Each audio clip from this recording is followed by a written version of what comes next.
On a dark and stormy night in a deep, gloomy forest, a troop of soldiers with sharp eyes stood unflinching in the pouring rain. Their leader Darius stood at the front and shouted with pride, "Hey, you damn vampire! Hiding and scurrying around for the past half year must have been fun, huh? I'm sure you took plenty of lives during that time. You filthy beast. This little game of yours has made a mockery of us holy knights. But your little play ends here. Not even the gods can forgive your sins now. Be proud that you'll die by my hand and help me earn the title of Vampire Slayer. The crime of deceiving the church, of not accepting the judgment of the holy knights, your very depraved existence says it all." At this, Darius suddenly let out a sinister smile. "Oh, and did you know? The reason I haven't caught you until now is because I was letting you run on purpose. My delaying joining the pursuit team, letting you run rampant all this time. It's been a long while since a rare vampire like you has appeared. You have to let the prize grow before you can cash it in for a lot of money, you see. And at the same time, it serves as a warning to all the other heretics." Hearing this, Egan couldn't hold back and lunged forward. In the end, this world is one where the strong devour the weak. Everything is decided by the power of the ruler, whether you like it or not. He had to flee. A long slash cut through the air so fast Egan couldn't even defend himself. Darius swept past him, a spectacular victory. What a disgusting thought. He wore a clear expression of mockery and contempt for Egan. "Your very existence is an insult to the church, a blasphemy against our name." He died with endless regret. "If only I had one more chance." Suddenly, Egan woke up, his body cold and drenched in sweat. He panted for a moment, then wondered to himself, what the hell is this? The present felt so hazy, leaving Egan a bit confused. What happened? My neck was gone, but my limbs are intact. I was definitely dead. Was it a dream? No. This is definitely the heart I was in before the church's holy knights came after me. The time, it's half a year ago. It seems to be right before the punitive force started hunting me. Egan stood silently in the cave. Could it be I've returned to the past? At this thought, his hands clenched with determination. If I've really been given another chance. This was a remote forest with not one soul in sight near the village of Broadway. Egan had lived here to avoid the eyes of humans. As just a frail, weak vampire, he had to hold his breath and hide, living precariously from day to day.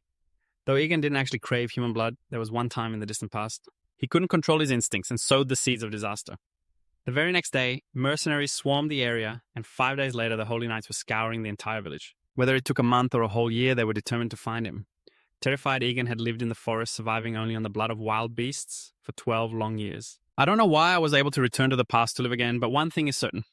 If I've been given this chance, I absolutely cannot repeat the mistakes of the past. If I'm just going to die in the end anyway after living in hiding, I'd rather become strong enough that even if they find me, they can't do a thing to me. Using the methods of a vampire from now on, I will change the way I survive. Vampires can absorb power by draining the life force of others. The stronger the bloodline of the prey, the greater the power absorbed. There it is. A huge, ferocious Rosmer emerged, the ruler of this forest. It attacked so fiercely that Egan was temporarily helpless. The Rosmare thrashed violently, knocking him to the bare ground. Egan quickly got back up and assessed the current situation. With this weak body, and all I can do is put everything I have into dodging its attacks. But if I can just make a single tiny scratch, he stood facing it with fierce determination. I can drink its blood. Egan's previous method of survival was to erase his own existence as much as possible. But now that he knew that path was a dead end, there was no reason for him to hesitate any longer. More than anything, Egan needed immense power. His sword shattered against its hide. My sword. The Rosmer seized the opportunity, whipping its tail and sending Egan flying. He bounced several times before landing far in the distance. Egan was heavily injured, the situation hanging by a thread. A large shadow loomed over him. His eyes widened in shock as its massive maw opened wide. I underestimated the power of a Rosmer. So what a Rosmer is a term for creatures that wander in nature, not monsters that live in demonic realms. Even in environments without magic, some Rosmers still possess a magic stone, an item that can sometimes be more precious than gemstones. For a Rosmer, the magic stone is its life core. If he could find its magic stone, perhaps Egan could turn the tables. But the difference in power was too great. Perhaps Egan had taken the chance he was given too lightly. Facing a Rosmer that ruled the forest, it would probably destroy Egan. But before he could even leave a single scratch, the monster dove into the water, causing massive waves to surge. It dragged Egan along with it like a stored piece of food. He fell into complete despair. Perhaps Egan had been too confident, thinking that if he was granted one chance, there would be a second or a third. No, I've never thought so highly of myself. Suddenly, its eyes widened in terror. That's exactly why I always had to bow and scrape. Egan had done something to cause it pain, holding his breath and struggling just to live, just to survive. I chose the path of fighting. An intense will caused Egan's entire body to glow. I have to fight. I have to win. If I don't win, there won't be any more chances. Egan felt for its heart. If I fail, there won't be a next time. Egan reached closer, desperate to seize it. He opened his mouth. The red gem was right before his eyes. Because survival means living by treading on the blood of others. After the shocking event, the water surface grew calm once more. Suddenly, a brilliant light flashed from beneath the water. The mangled body of the Rosmare floated to the surface. I had promised myself that if I got another chance, I wouldn't choose to run away. Instead, I would choose to fight. The entire sky turned crimson. So right now, I will seize both fresh blood and victory. Egan stood there calmly. Looking at his new body, he glanced over at the giant monster, thinking to himself, I only needed the blood of the forest's master. But it absorbed the magic stone as well. The magic power in this old Rosmer's stone is much stronger than I thought. Its color is completely different from the previous ones. The size is also larger. The power from the magic stone can cover me in a layer of black scales. With this, perhaps Egan can withstand the sunlight to move around. During the day, he learned about the master of this forest when he was captured by mercenaries. Back then, Egan was young, so no one knew of its existence. But after a great rain and flood, its territory expanded. It appeared and attacked the mercenaries in the chaos. Egan drank a mouthful of blood from the injured forest master. Thanks to that, he was able to take down a few of them and escape. Knowing its effects, Egan was determined to drain its life force once more. Even though my power has increased a little, it's still not enough to face Knight Diarit. I must avoid battles. I have no chance of winning, at least until I'm certain. Knight Diarit, no matter where I hide, he can find me. It seems he possesses a special ability to detect monsters or spirits. Therefore, instead of continuing to hide, I must accumulate enough power to confront him. The sun is rising soon. I can't test the power of the magic stone just yet. I have to get back before sunrise. Suddenly, an ethereal voice spoke, catching his attention. The false master is dead. He was the one who usurped my domain. He turned a beautiful lake into a rotten swamp. You have brought him a gruesome death. For that, I thank you. But you dare trespass in this domain, staining the earth with blood. This crime is unforgivable. This is the domain of me, Mirian, the guardian of the lake. The spirits will rage, the land will tremble, you shall be cursed. Your body will be torn into 100 pieces. Even if I say that this bald old vampire probably can't hear me, can he? Only certain special creatures can perceive spirits. Such charming words. Egan asked it, what are you? Hearing him ask that, his face went blank. Huh? He can't possibly see me, can he? Egan repeated. I asked, what are you? Miriam was completely stunned by this. You can see me, you're of the blood tribe, aren't you? Then, did you hear what I just said? Egan guessed what it was thinking. You mean the part about the bald old vampire? No more arguments. It bowed its head to introduce itself. I am Miriam, a water spirit. I was originally the master of this place. But 15 years ago, that old crocodile stole my domain and I became his slave. No. To be more precise, a strategic ally would be more accurate, because if the water got dirty, prey wouldn't come anymore, so he let me control the lakeside area. Anyway, thanks to you, that wretched old crocodile is dead. This place will be purified. It's all thanks to you. I saw with my own eyes an old man. A bald one gets swallowed whole by the old crocodile. But just when I thought he was dead, there was a loud explosion and a handsome man appeared. Don't tell me you disguised yourself to trick the old crocodile. How incredibly calculating of you. Paying no attention to what Miriam was saying, he was only concerned about himself. My tattoo is disappearing, why? Ah, that's right. This humble one should use honorifics, shouldn't I? Your tattoo is so beautiful. What does it mean, sir? Is it a warrior's symbol? Who are the people you've killed, sir? He shook his head indifferently and replied, I don't know either. They've been on my body for a very long time. Egan couldn't even remember when he became a vampire. He was simply born this way.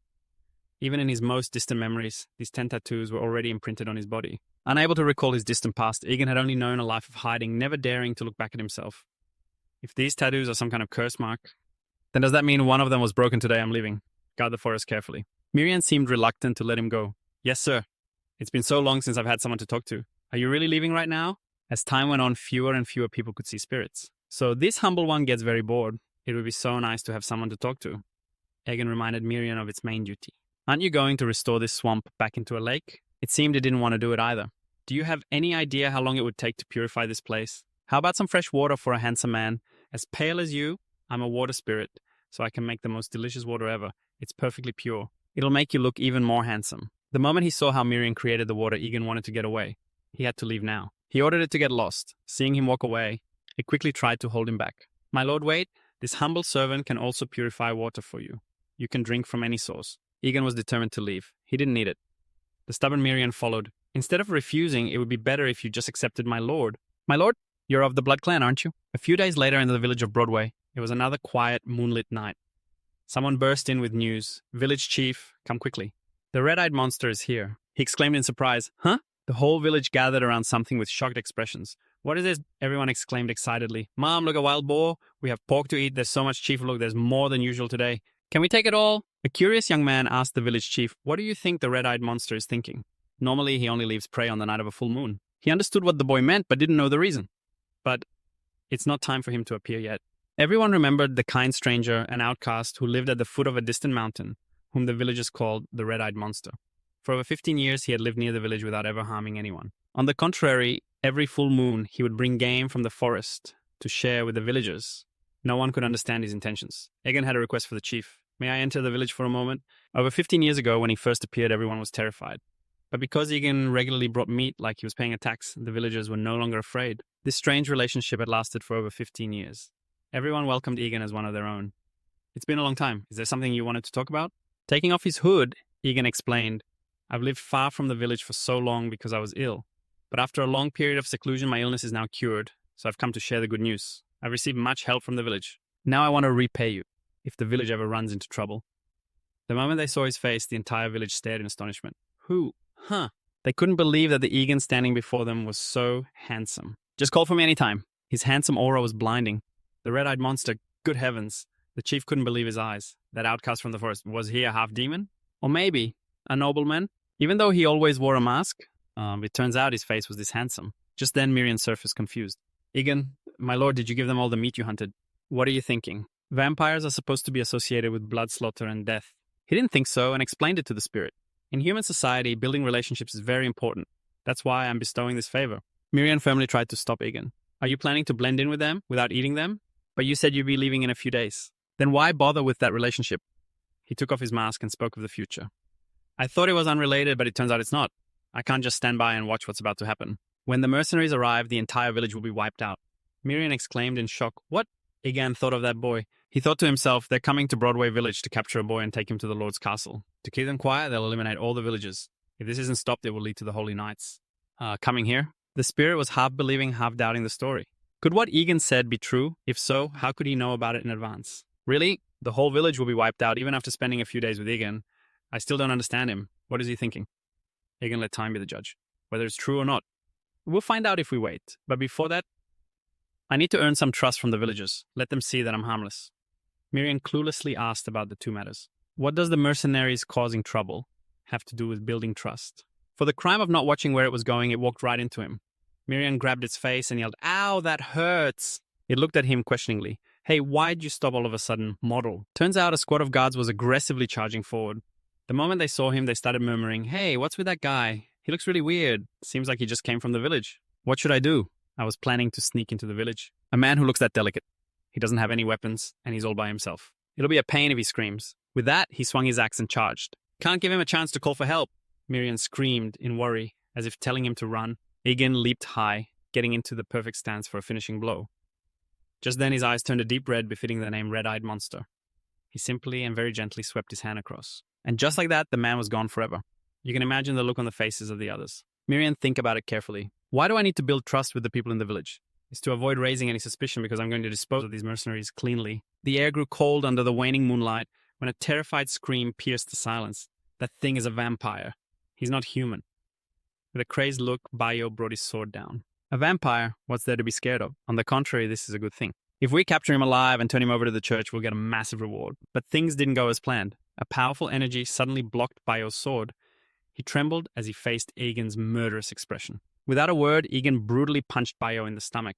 Still reveling in the fight, the man arrogantly said, This guy is no pushover. Even if he's just a corpse, we have to retrieve him. Egan calmly spun his sword as he listened to the arrogant man's taunt. This vampire's head is mine. In just a moment, Egan defeated Bayo with ease. Just then a madman charged forward with a sharp axe, screaming, You devil! His comrade behind him yelled a warning. You idiot, don't charge in blindly like that. With a look of fierce determination, the madman declared, I'll crush you. But Egan easily blocked the attack with his bare hands. Even though his hand was bleeding profusely, the madman, now trembling and covered in a cold sweat, couldn't believe it. You blocked it. Egan's sharp gaze and blazing red pupils only intensified his menacing aura. The sky was growing darker, and in an instant Egan slashed the madman across the torso, sending fresh blood flying everywhere. Then, without a shred of mercy, he stomped on the man's face. He was surrounded by the remaining mercenaries, writhing in pain on the ground, but Egan was completely unfazed. In a chilling voice, he announced, And the night is my time. The perfect time to hide the bloodstains. At this, they frantically warned each other. Don't charge him blindly anymore. He's a monster. Let's attack all at once. A fire blazed to life, bringing a sense of warmth to the surrounding darkness. With pale faces, the mercenaries spoke with trembling voices. This is impossible. There are bodies strewn all over the ground amidst the large fire. How did this happen?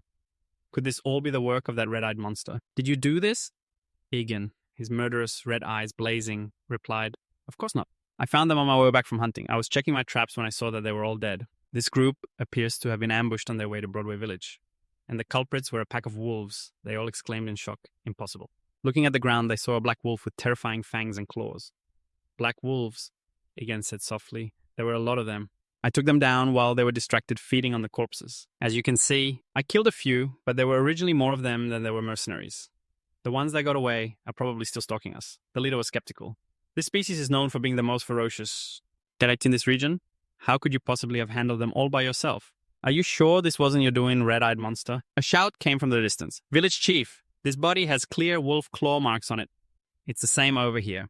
They were all mauled by wolves, Egan thought to himself. Black wolves are ferocious, but they'd rarely be reckless enough to attack such a large group of mercenaries. The leader spoke up. I apologize. I suspected you without cause. He calmly replied, it's all right. Anyone can make a mistake.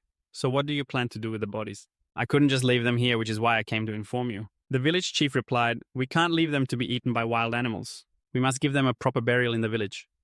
Miriam whispered to Egan, do you lie every single time you open your mouth? After he took down the mercenaries, the wolves were drawn by the scent of blood. He dealt with them and then carved the bite marks onto the bodies himself as a disguise. It's a good cover-up. But why is he so concerned with his image? If I'd just left right away, I wouldn't be stuck in this mess. Although that would just make him look suspicious like he was plotting something. Egan spoke up. Also, I searched their pockets for personal items and found this. It looks like a letter from the mercenaries. Do you want to read it? Yes, Miriam thinks we absolutely must. It's the seal of the former lord. The village chief took the letter. What is all this about? Reading the letter for a moment, the village chief broke out in a cold sweat. What can this be true? Felix. Is Felix in the village? The surrounding villagers grew curious. What does it say? Chief Felix is still in the village. What in the world is going on? To everyone's shock, the village chief suddenly yelled, Felix might be the illegitimate son of the former lord. These mercenaries came here to retrieve him. The moment he finished, whispers spread through the crowd. Well, that kid is a noble. Camera stared blankly as dark red blood splattered through the air. This is unbelievable. He took down this many people all by himself? At this rate, we're all going to end up as corpses. Don't hesitate. Fight. Even if he's a monster, he still only has 2 arms and 2 legs. Don't rush in blindly. Surround him. His face is covered in wounds. He's shaking. He can't get away. Then this guy showed up out of nowhere. Camera shuddered as he watched every one of Egan's powerful slashes. His sharp, blazing red eyes turned and locked onto him. He quickly threw a punch straight into his gut, knocking Camera off balance and sending his entire body slamming into a tree. The impact made a piercing sound that echoed through the forest. After knocking Camera down, Egan quickly fled. Over here, Camera was dragging himself across the ground, whimpering, Stop!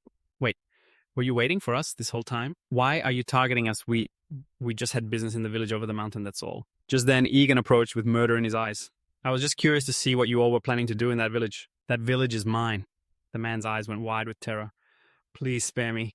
I'm sorry I didn't know you were the Blood King who rules this village. But we weren't here to hunt vampires, sir. The illegitimate child of the former ruling family is hiding there. We thought he was missing, but it turns out the brat has been hiding out here. We were only sent to find him. He just calmly said, You're a good liar. What's your real objective? You mobilized this many men for that. What were you planning to wipe out the entire village? Camera screamed in terror. No, it's not exactly like that. The truth is we weren't hired by the former family. Our clients are the 2 legitimate children, Carmela Tien and Berthello Tien. They probably hired us because of some political conflict. We were just supposed to capture the illegitimate child. We brought so many men just as a precaution in case anything went wrong. Please spare my life.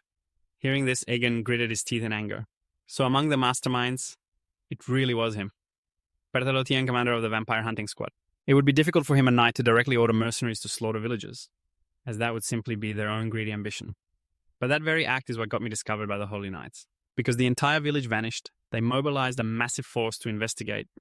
The man trembled as he spoke. We were just using this as a chance to score some points, sir. If we had known there was a Blood King here, we absolutely wouldn't have dared. After listening, Egan simply turned his back and started to walk away. Before leaving, he even offered a piece of kind advice. All right then, watch out for wolves on the way back. Still trembling in shock, the man stammered, You're really letting me live, my lord. Thank you for your mercy. But a second later, Egan slashed him across the throat. Fresh blood sprayed everywhere. Miriam teased, If you were just going to kill him anyway, why bother sparing him? Egan simply replied, I revealed that I'm a vampire. I can't leave any witnesses. He glanced in a particular direction. Besides, look, the wolves can already smell all this flowing blood. Meanwhile, the villagers were crowding around the chief asking, Is that story true? The chief replied, Yes, it is. The dead mercenary was a guard sent to bring Felix to the city. They were all gaping in surprise. Felix, the kid, whose mother died last year, still living all by himself. He came to our village 8 years ago. No way. The village chief spoke up. The mercenary sent for Felix was killed by a beast. What do we do now? Egan stepped forward and added, So we need to take the boy Felix to the Lord's city. The village chief nodded frantically. Yes, that's right. But he interrupted. Even if a mercenary couldn't handle the beasts around here, I've lived in the forest for a long time, so I can escort the boy and protect him from the wild animals on the way to the city. The village chief was astonished. You mean you'll escort Felix? We couldn't possibly trouble you like that. Egan gave a friendly yet mysterious smile. It's no trouble. As a knight, I cannot simply turn a blind eye. Miriam, standing to the side, whispered, Egan, my lord, you're so thoughtful. Just then, Miriam's jaw dropped in astonishment, as if seeing something that left her and the crowd of villagers completely stunned. The large crowd of villagers also stared their eyes wide with surprise. One of them opened his mouth to speak, Hey, you! But he was cut off as Egan parted his lips, speaking politely before smiling and raising his voice. Allow me to introduce myself. I am Jujin Egan of the Egan family. Who could possibly believe that? Egan's introduction sent the villagers into a panic. The red-eyed monster is a nobleman. Hey, listen here. That's so disrespectful. You have to call him my lord. Meanwhile, Miriam leaned close to Egan's ear and whispered, Even for a lie, my lord, you're taking this too far. He smiled. Seeing their reactions, he knew at once these people had never seen a nobleman before. This was a remote village where a boy who'd been hiding in the forest could suddenly become a nobleman. It caused a stir throughout the village. Even if I pretend to be a nobleman, they won't be able to tell the difference.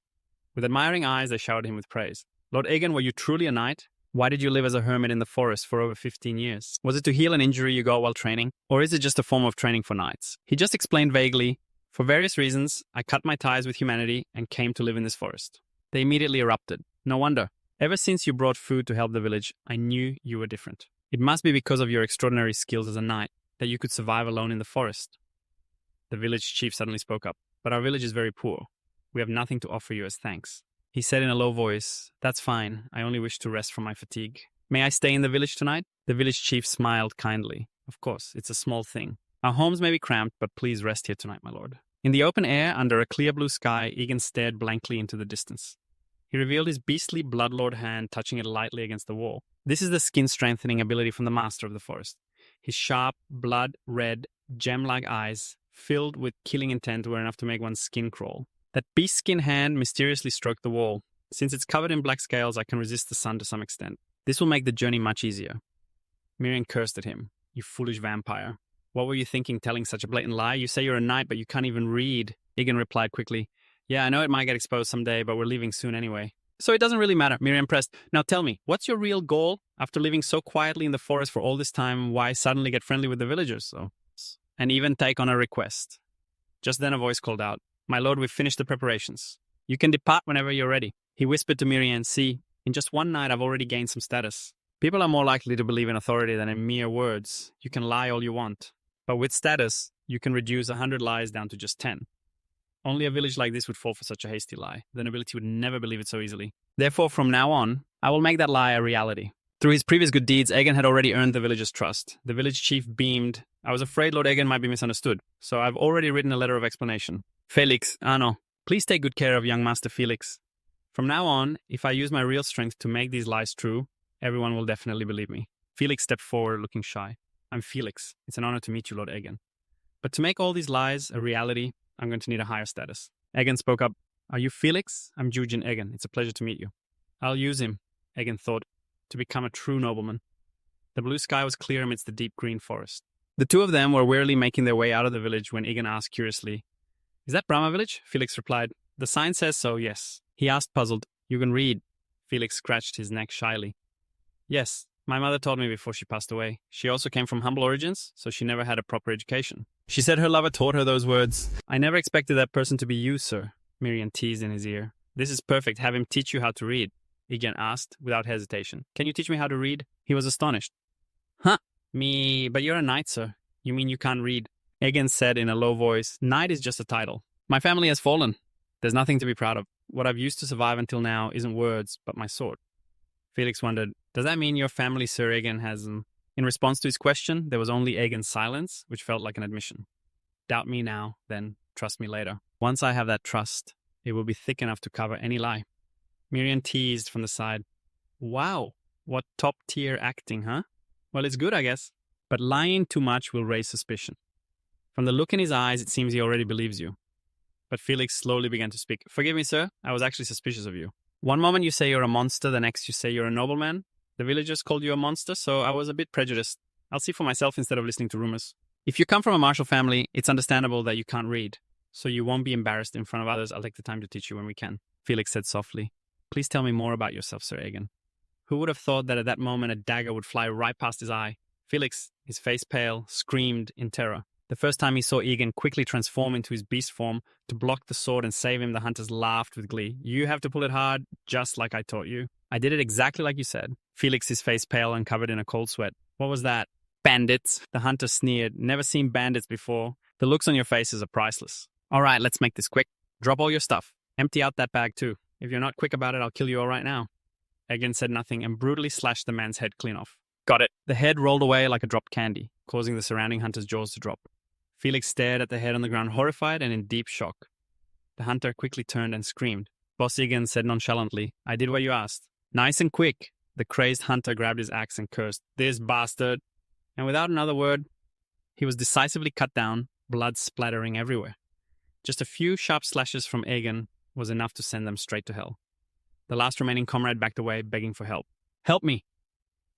Before him stood Aegon, with a brutal expression aiming his sharp dagger.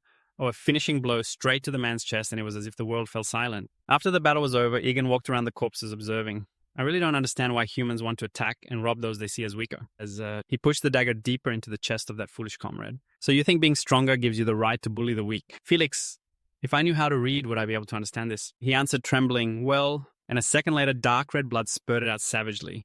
Aegon covered his mouth and said in a low voice, You said you'd see for yourself. Whether you believe me or not is up to you, but I won't let a single drop of blood get on you.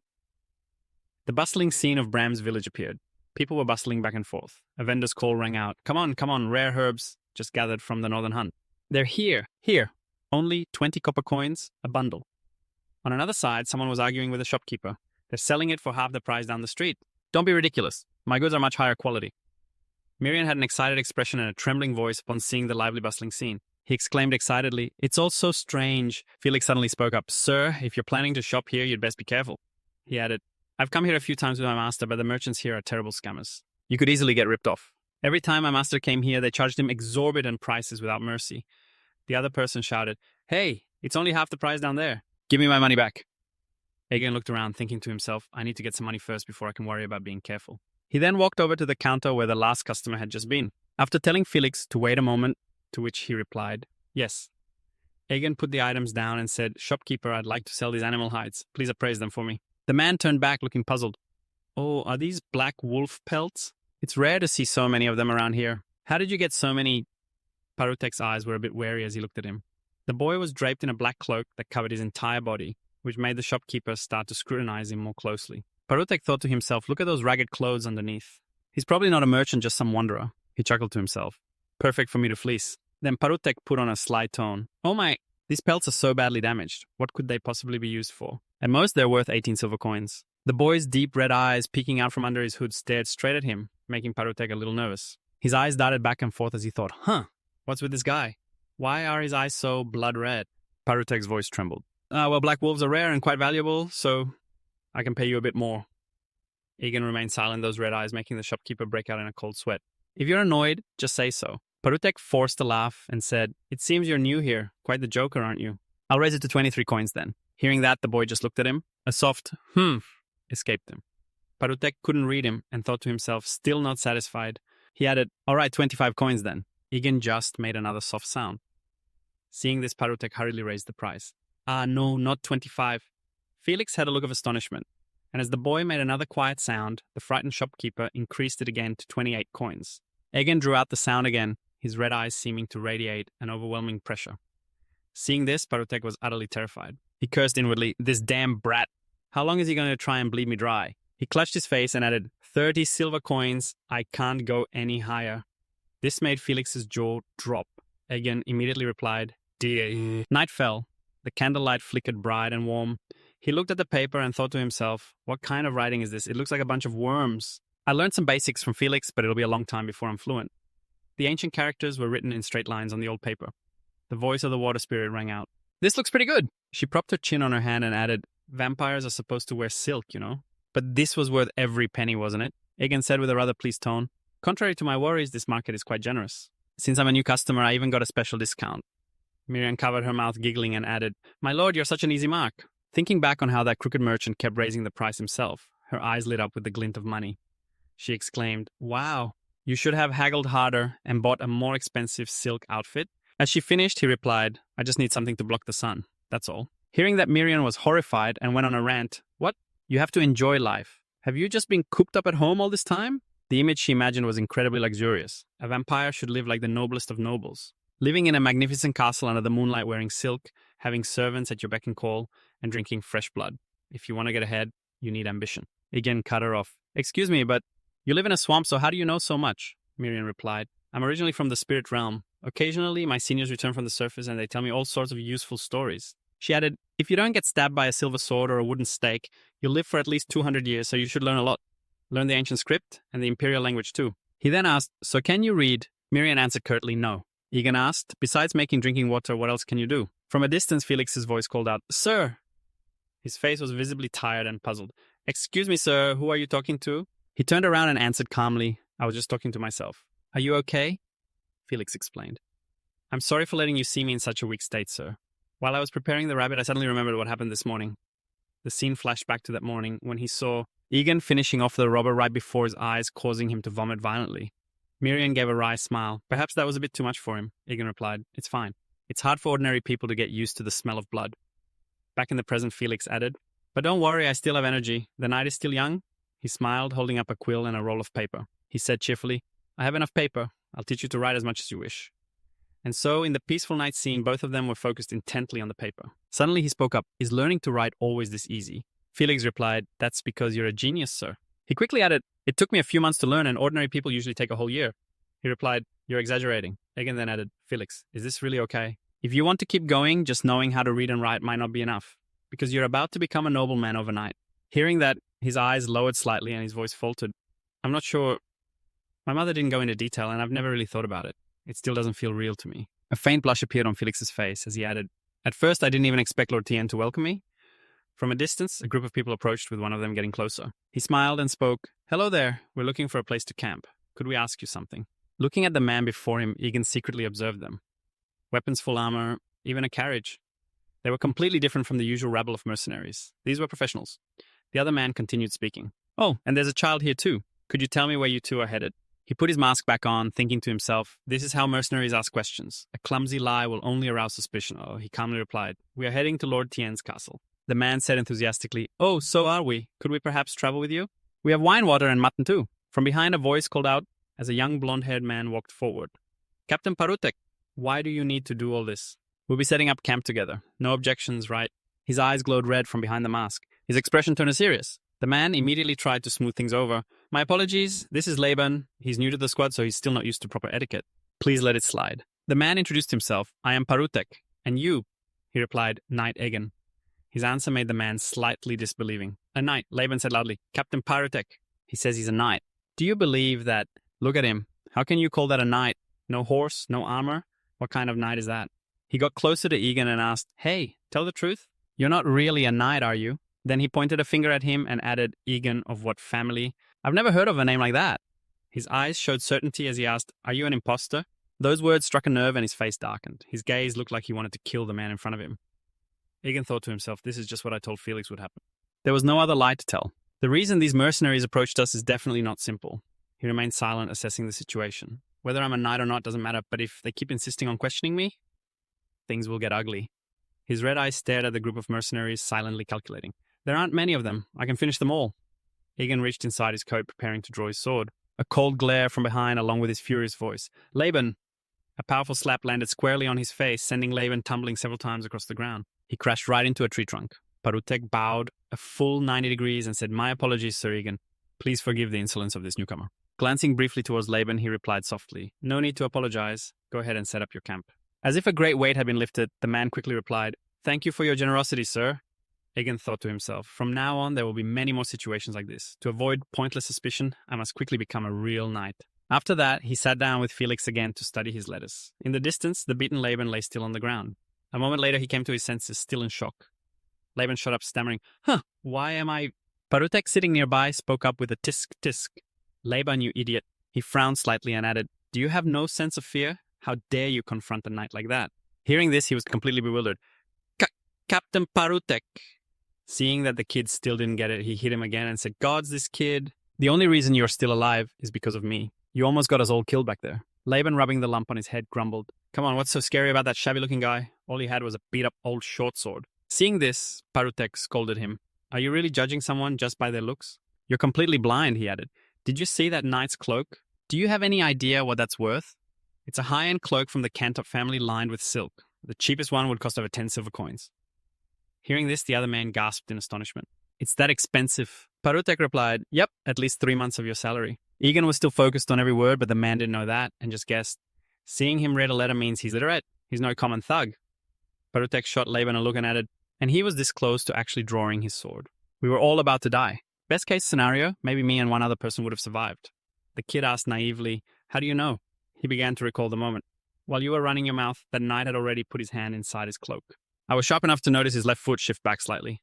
He's an expert at adjusting his center of gravity for a sword strike. That's what was happening." The image of a cold blade swinging through Laban's neck flashed through his mind. He ran a hand across his own throat and said, "If I'd been a second slower, your head wouldn't be on your shoulders anymore." Hearing that, Laban stammered, "Well, you would have blocked it for me, right?" Parutek frowned in disbelief. "Do you really have no idea how terrifying knights are?" Knowing the kid was an idiot, he just started explaining. "Knights, huh? From the moment they're born into ancient families, they hold wooden swords. Their entire lives are spent learning the art of killing. They charge into unexplored dungeons, defying the fear of death itself. They defeat monsters, go to war, and kill their own kind to earn merit. Only those whose hands are stained with blood get noticed by the nobility and are finally granted the title of knight." He added seriously, "And impersonating a knight is a capital crime. Whether he's real or fake, he's trouble.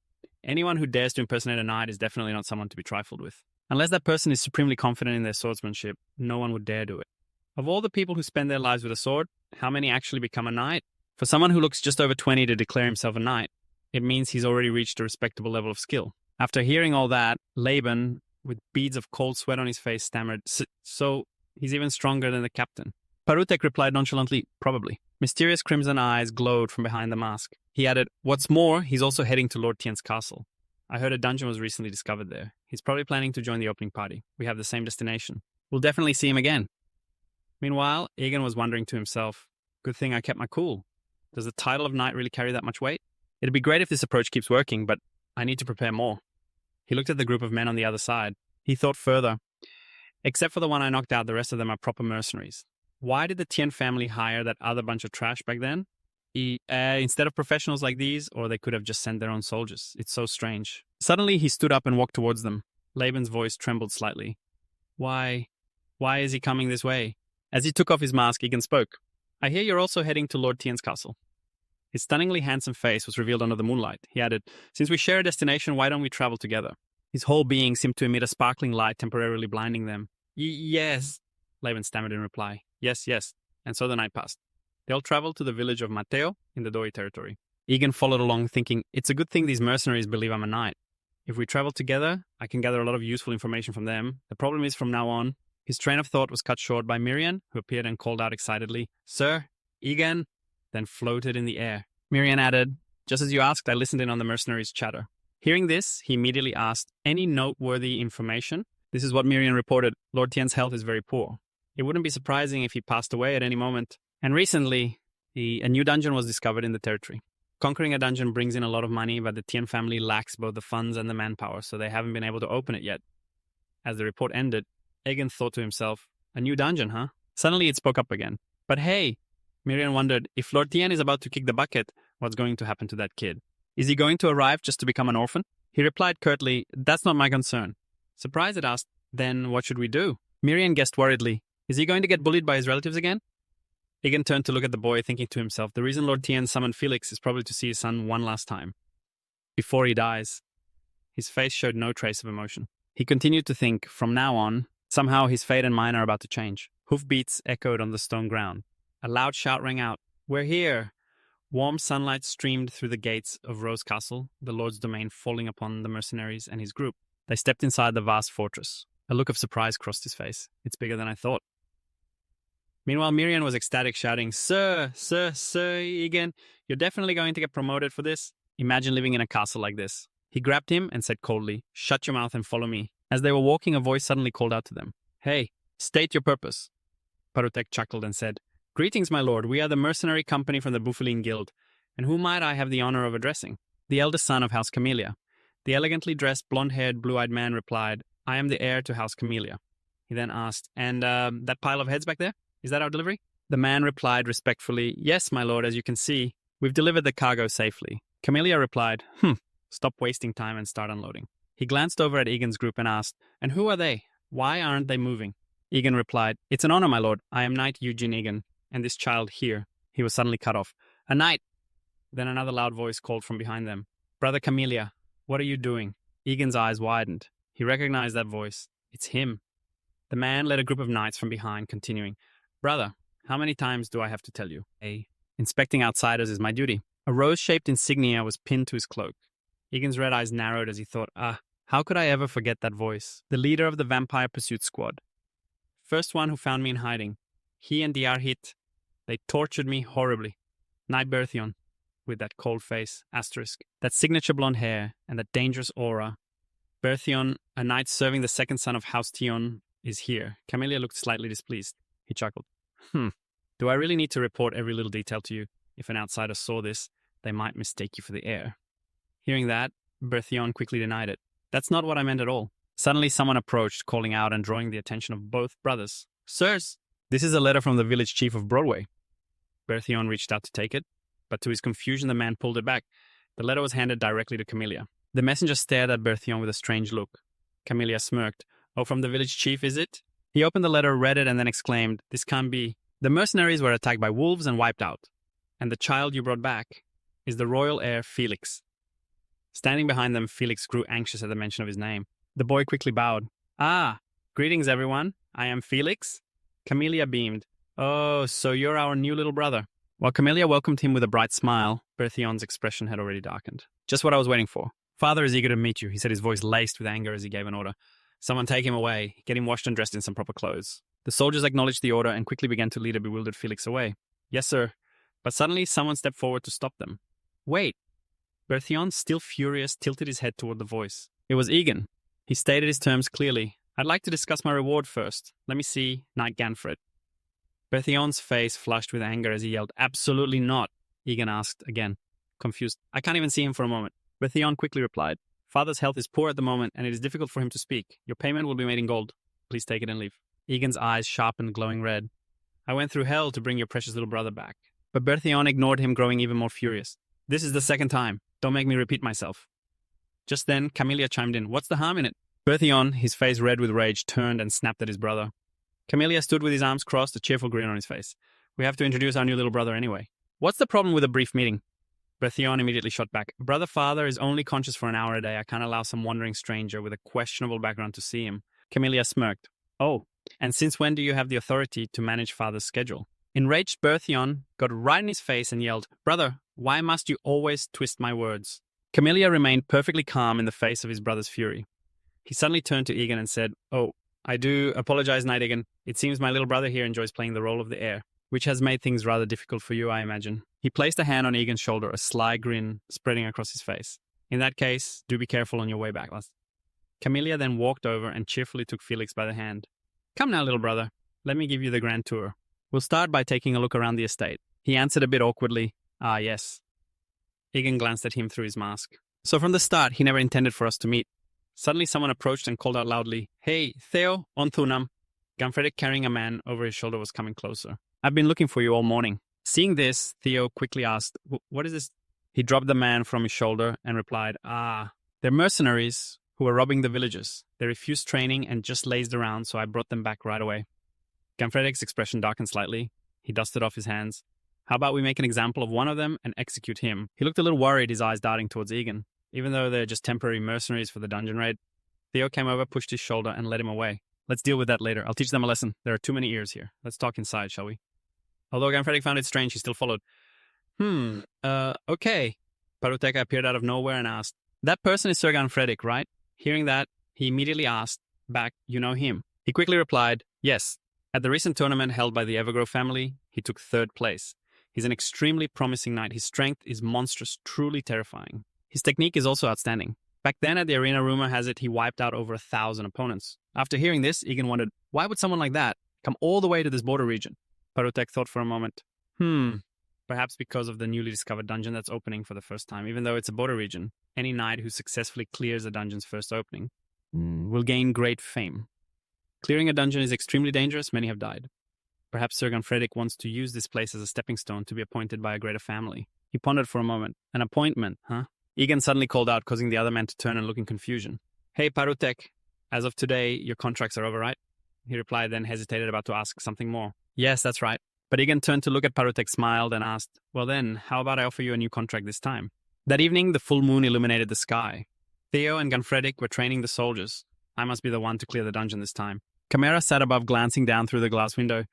My little brother, after father's health worsened, he's already started openly aiming for the inheritance. What's more, he even brought back Sir Gunfredic.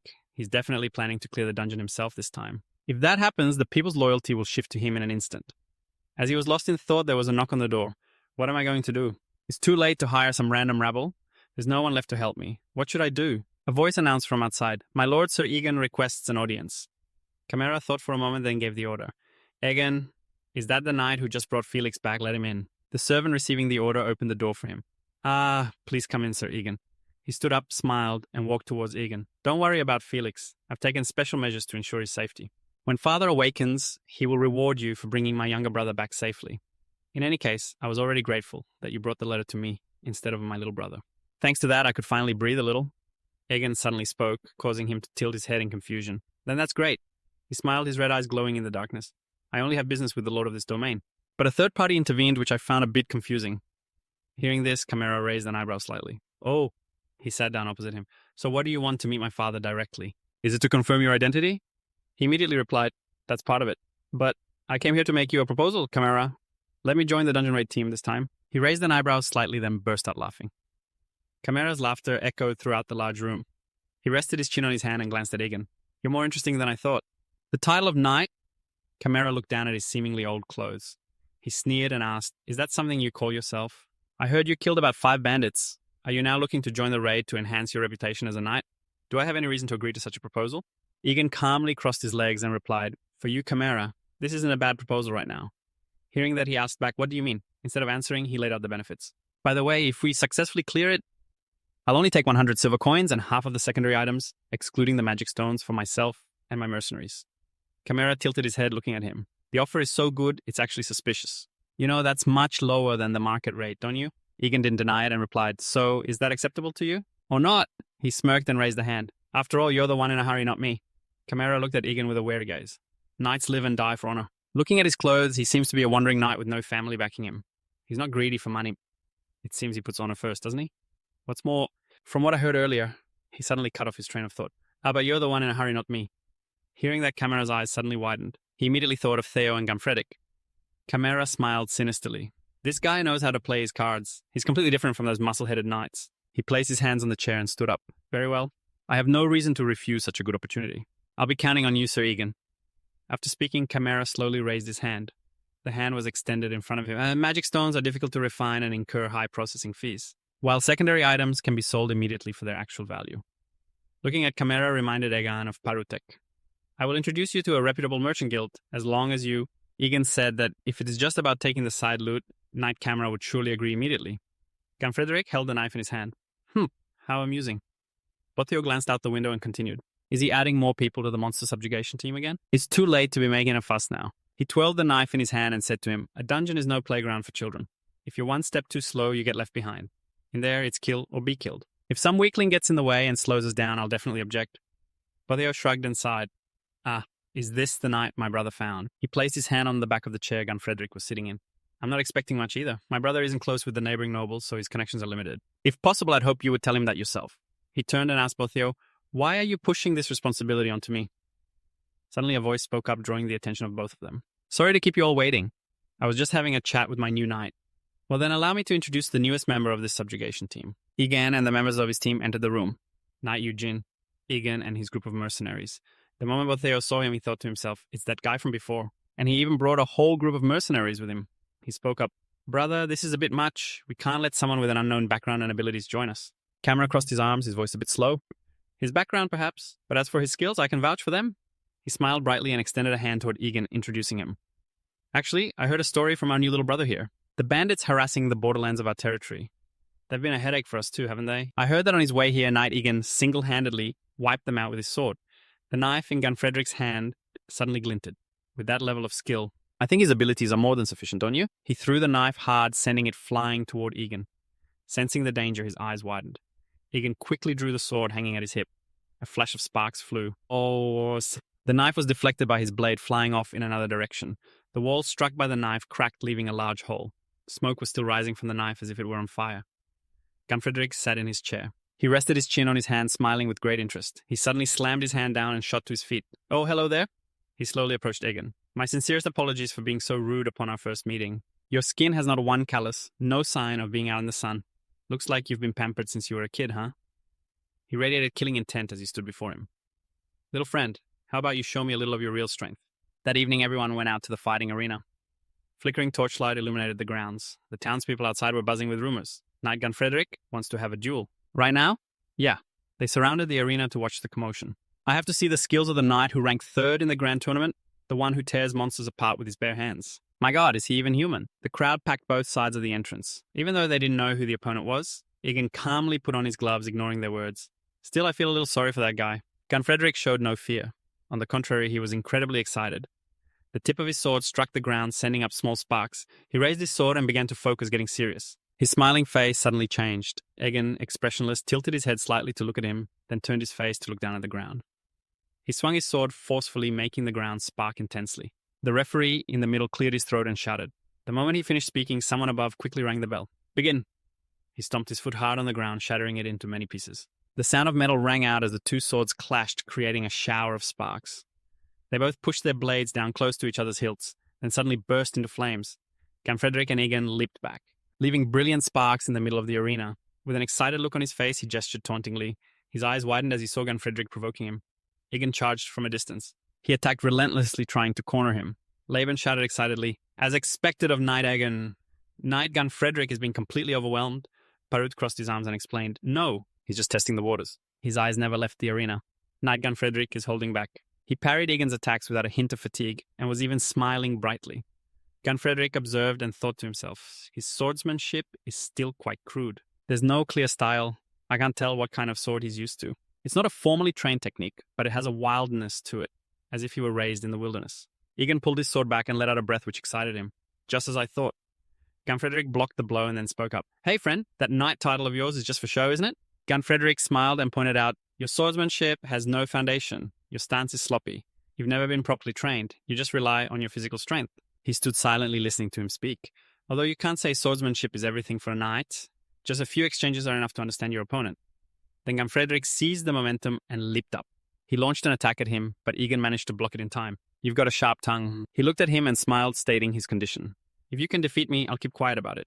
Then he attacked again. This time he put more force into it, forcing Egan to just barely divert the sword to the side. Seizing the opportunity, Gunfrederick knocked his sword up and then pinned it to the ground. It caught him completely off guard. That blow quickly built momentum. Gunfrederick rushed in, spinning around in a move that surprised Egan. He aimed a strike straight for his head, but Egan managed to block it just in time. But the pressure from the blow was still too great, sending Egan flying straight into a nearby wall. Bothio sneered contemptuously, while the others gaped in astonishment. He's out cold, but you still gripped your sword tightly, Egan. As his eyes watched you, you quickly got back up. Shattered wall fragments fell everywhere. A swift sword strike grazed Gunfrederick's side. The two of them clashed swords tensely. He thought to himself, his speed is truly something to learn from. Egan directed all of Gunfrederick's strikes towards the ground while he still looked amused. Then you used your leg as a pivot, swinging up to deliver the finishing blow. Gunfrederick was no less skilled blocking with a single sword stroke. The two blades clashed, but the force was so strong that the blades shattered, sending pieces flying everywhere. Despite that, the two continued to fight even with their shattered blades. Then Gunfrederick switched to using his hands. The two locked fists, testing their strength, tossing their swords aside during the struggle. Gunfrederick looked at his captured hand and thought, he's smaller than me, but his strength. He looked back at you, determined to defeat him. All right, I acknowledge it. Your physical strength is completely overwhelming. He tensed his arm muscles, but then yanked one arm, pulling Egan off balance towards him. My combat experience far surpasses yours. You were shocked to realize what this posture meant. Egan fell with gravity to the gasps of the onlookers behind them. Gunfrederick grinned and quickly threw a punch. For a moment, everything seemed to slow down for Egan. Then you planted one hand on the ground, pushed yourself up, and grabbed his other hand. But Gunfrederick didn't give up on his attack, throwing a direct punch, but you quickly pulled Gun's other arm Frederick making him lose his balance. Frederick watched you swing your fist and thought, none of his moves are conventional. It's either that his ability to learn is fast or he has a quick survival instinct for handling danger. As the punch headed for his face, Frederick grinned in amusement. What kind of den did this guy crawl out of? Egan put all his strength into a precise punch. Frederick was sent flying far back, causing those near his trajectory to scramble out of the way. He flew straight into the wall behind him. The brick wall shattered and exploded. Frederick fell backwards, the whites of his eyes showing one cheek swollen. I lose. The person below announced in disbelief. The winner is Egan. Egan exhaled as the victory was announced. Knight Jujin Egan. The people around him murmured in awe and ran towards you. Well, what was that? That knight is insanely strong. Jujin Egan, huh? Never heard that name before, Laban proudly shouted. Ha ha! See that you lot? That man is our knight. The person next to him glanced over. It's only been a moment and he's already calling him our knight. Elsewhere, Frederick was lying there stunned from the last blow. Suddenly his pupils reappeared. Frederick had regained consciousness. He stood up and advanced towards Egan like a monster. He rushed towards you. Just as you were about to be covered by his shadow before you could even react, he grabbed your arm. Let's have a round of applause. Frederick excitedly raised your hand and shouted, for the winner. Ready tonight. Amidst Egan's confusion, the surrounding crowd chanted in unison, Egan, Jujin, Egan. Camera, seeing this scene, gnashed his teeth in frustration. A while later, a dining table and a lavish feast was laid out. The maids and the butler stood to one side, smiling warmly. Frederick looked at the table before him with a dark, awkward expression. The butler spoke to you. This is an order from Lord Camera. To open the Danren gate, you need to eat and rest well. I will personally see to your meal, Sir Egan. The other maids asked kindly. How do you find the lighting, sir? I've drawn the curtains completely as I know you are sensitive to light. Another held up a bottle of wine. If you tell me your preference in wine, I can recommend a few types. Miran sat on Egan's head watching this scene. It teased amusingly, cook, cook. As a vampire, you don't need to eat or drink, but you can't say that. Sir, won't eating all this give you a stomachache? You ignored it and said, I appreciate the sentiment. From now on, I will take care of my own meals. Everyone, you may leave. The butler was about to speak, but was cut off by Egan. And give Lord Camera a message. You glared menacingly and said, I prefer to be alone. Understood? You had lived in seclusion in the deep mountains for over 15 years. After that night, the way everyone looked at you changed 180 degrees. As Egan was walking, Camera came up to start a conversation. Oh, if it isn't our talented knight, Eugene Egan. Did you sleep well last night, sir? You replied, yes, it was adequate. He asked, puzzled, but why did you refuse all the amenities I arranged? Parutek smirked as he saw Laban bow respectfully. Greetings, Sir Egan. Did you just cough, sir? Seeing this, you thought to yourself, this I quite like. Frederick appeared out of nowhere, pushed Camera aside, grabbed your shoulders and said loudly, oh, if it isn't my friend, my brother-in-arms, Eugene. Egan, Egan said indifferently. Sir Ganfredick, don't stand so close to me. He asked, did you sleep well? My face is still burning. I tossed and turned all night. Ganfredick pointed to his bruised cheek. See this pale face. You thought to yourself, are you saying you want another match? He asked, are you free today? The weather is nice. How about a match? Laban got excited. Oh, can I watch? Egan thought to himself, Ganfredick doesn't care whether I'm a knight or not. Those who doubted me are also gradually changing. Even though I've achieved my goal, the sight of a crowd surrounding me still makes me uneasy. You said to Ganfredick, you want to get hit again? He laughed. Oh, we won't know until we fight, will we? Just then Felix, covered in wounds, appeared. He called out, stunning the crowd. Sir Egan, are you still well these days? On a quiet moonlit night, a blood-curdling scream broke the silence. Ah, I'm sorry, master. Please spare this humble servant's life. The shadow of a Bayo stood with a club in his hand, his shadow looming on the wall as he screamed. He looked down at the person on the floor. Phew. If you had just done the job cleanly, none of this would have happened. Bertheo said coldly, if you had dealt with that bastard back in the village from the start, that red-eyed knight would never have shown up at the Rose Castle. His eyes were bloodshot as he roared in fury. My plan is completely ruined. Philip dropped to his knees, begging, I am truly sorry, master. Those mercenaries. Now, they were famous for being so thorough. Bertheo turned away and clicked his tongue. Just a bunch of useless fools devoured by a pack of black wolves. They couldn't even handle a few wolves. And they dared to take a job from me. He then lunged forward, grabbing the boy's chin. Are your eyes just for decoration, huh? Bertheo brought a knife close to his face. Then there's no reason to keep them. He threatened, terrifying the boy. I'll gouge them out right now. The others in the room turned pale. Terrified, they heard a blood-curdling scream. After he was done, Bertheo wondered to himself, now what should I do? He considered his options. I can't just kill him outright now that he's inside the city walls. Then, as if an idea struck him, Bertheo said, I've got it. He looked towards the light streaming in from the window above where Philip lay. Yes, this is the only way.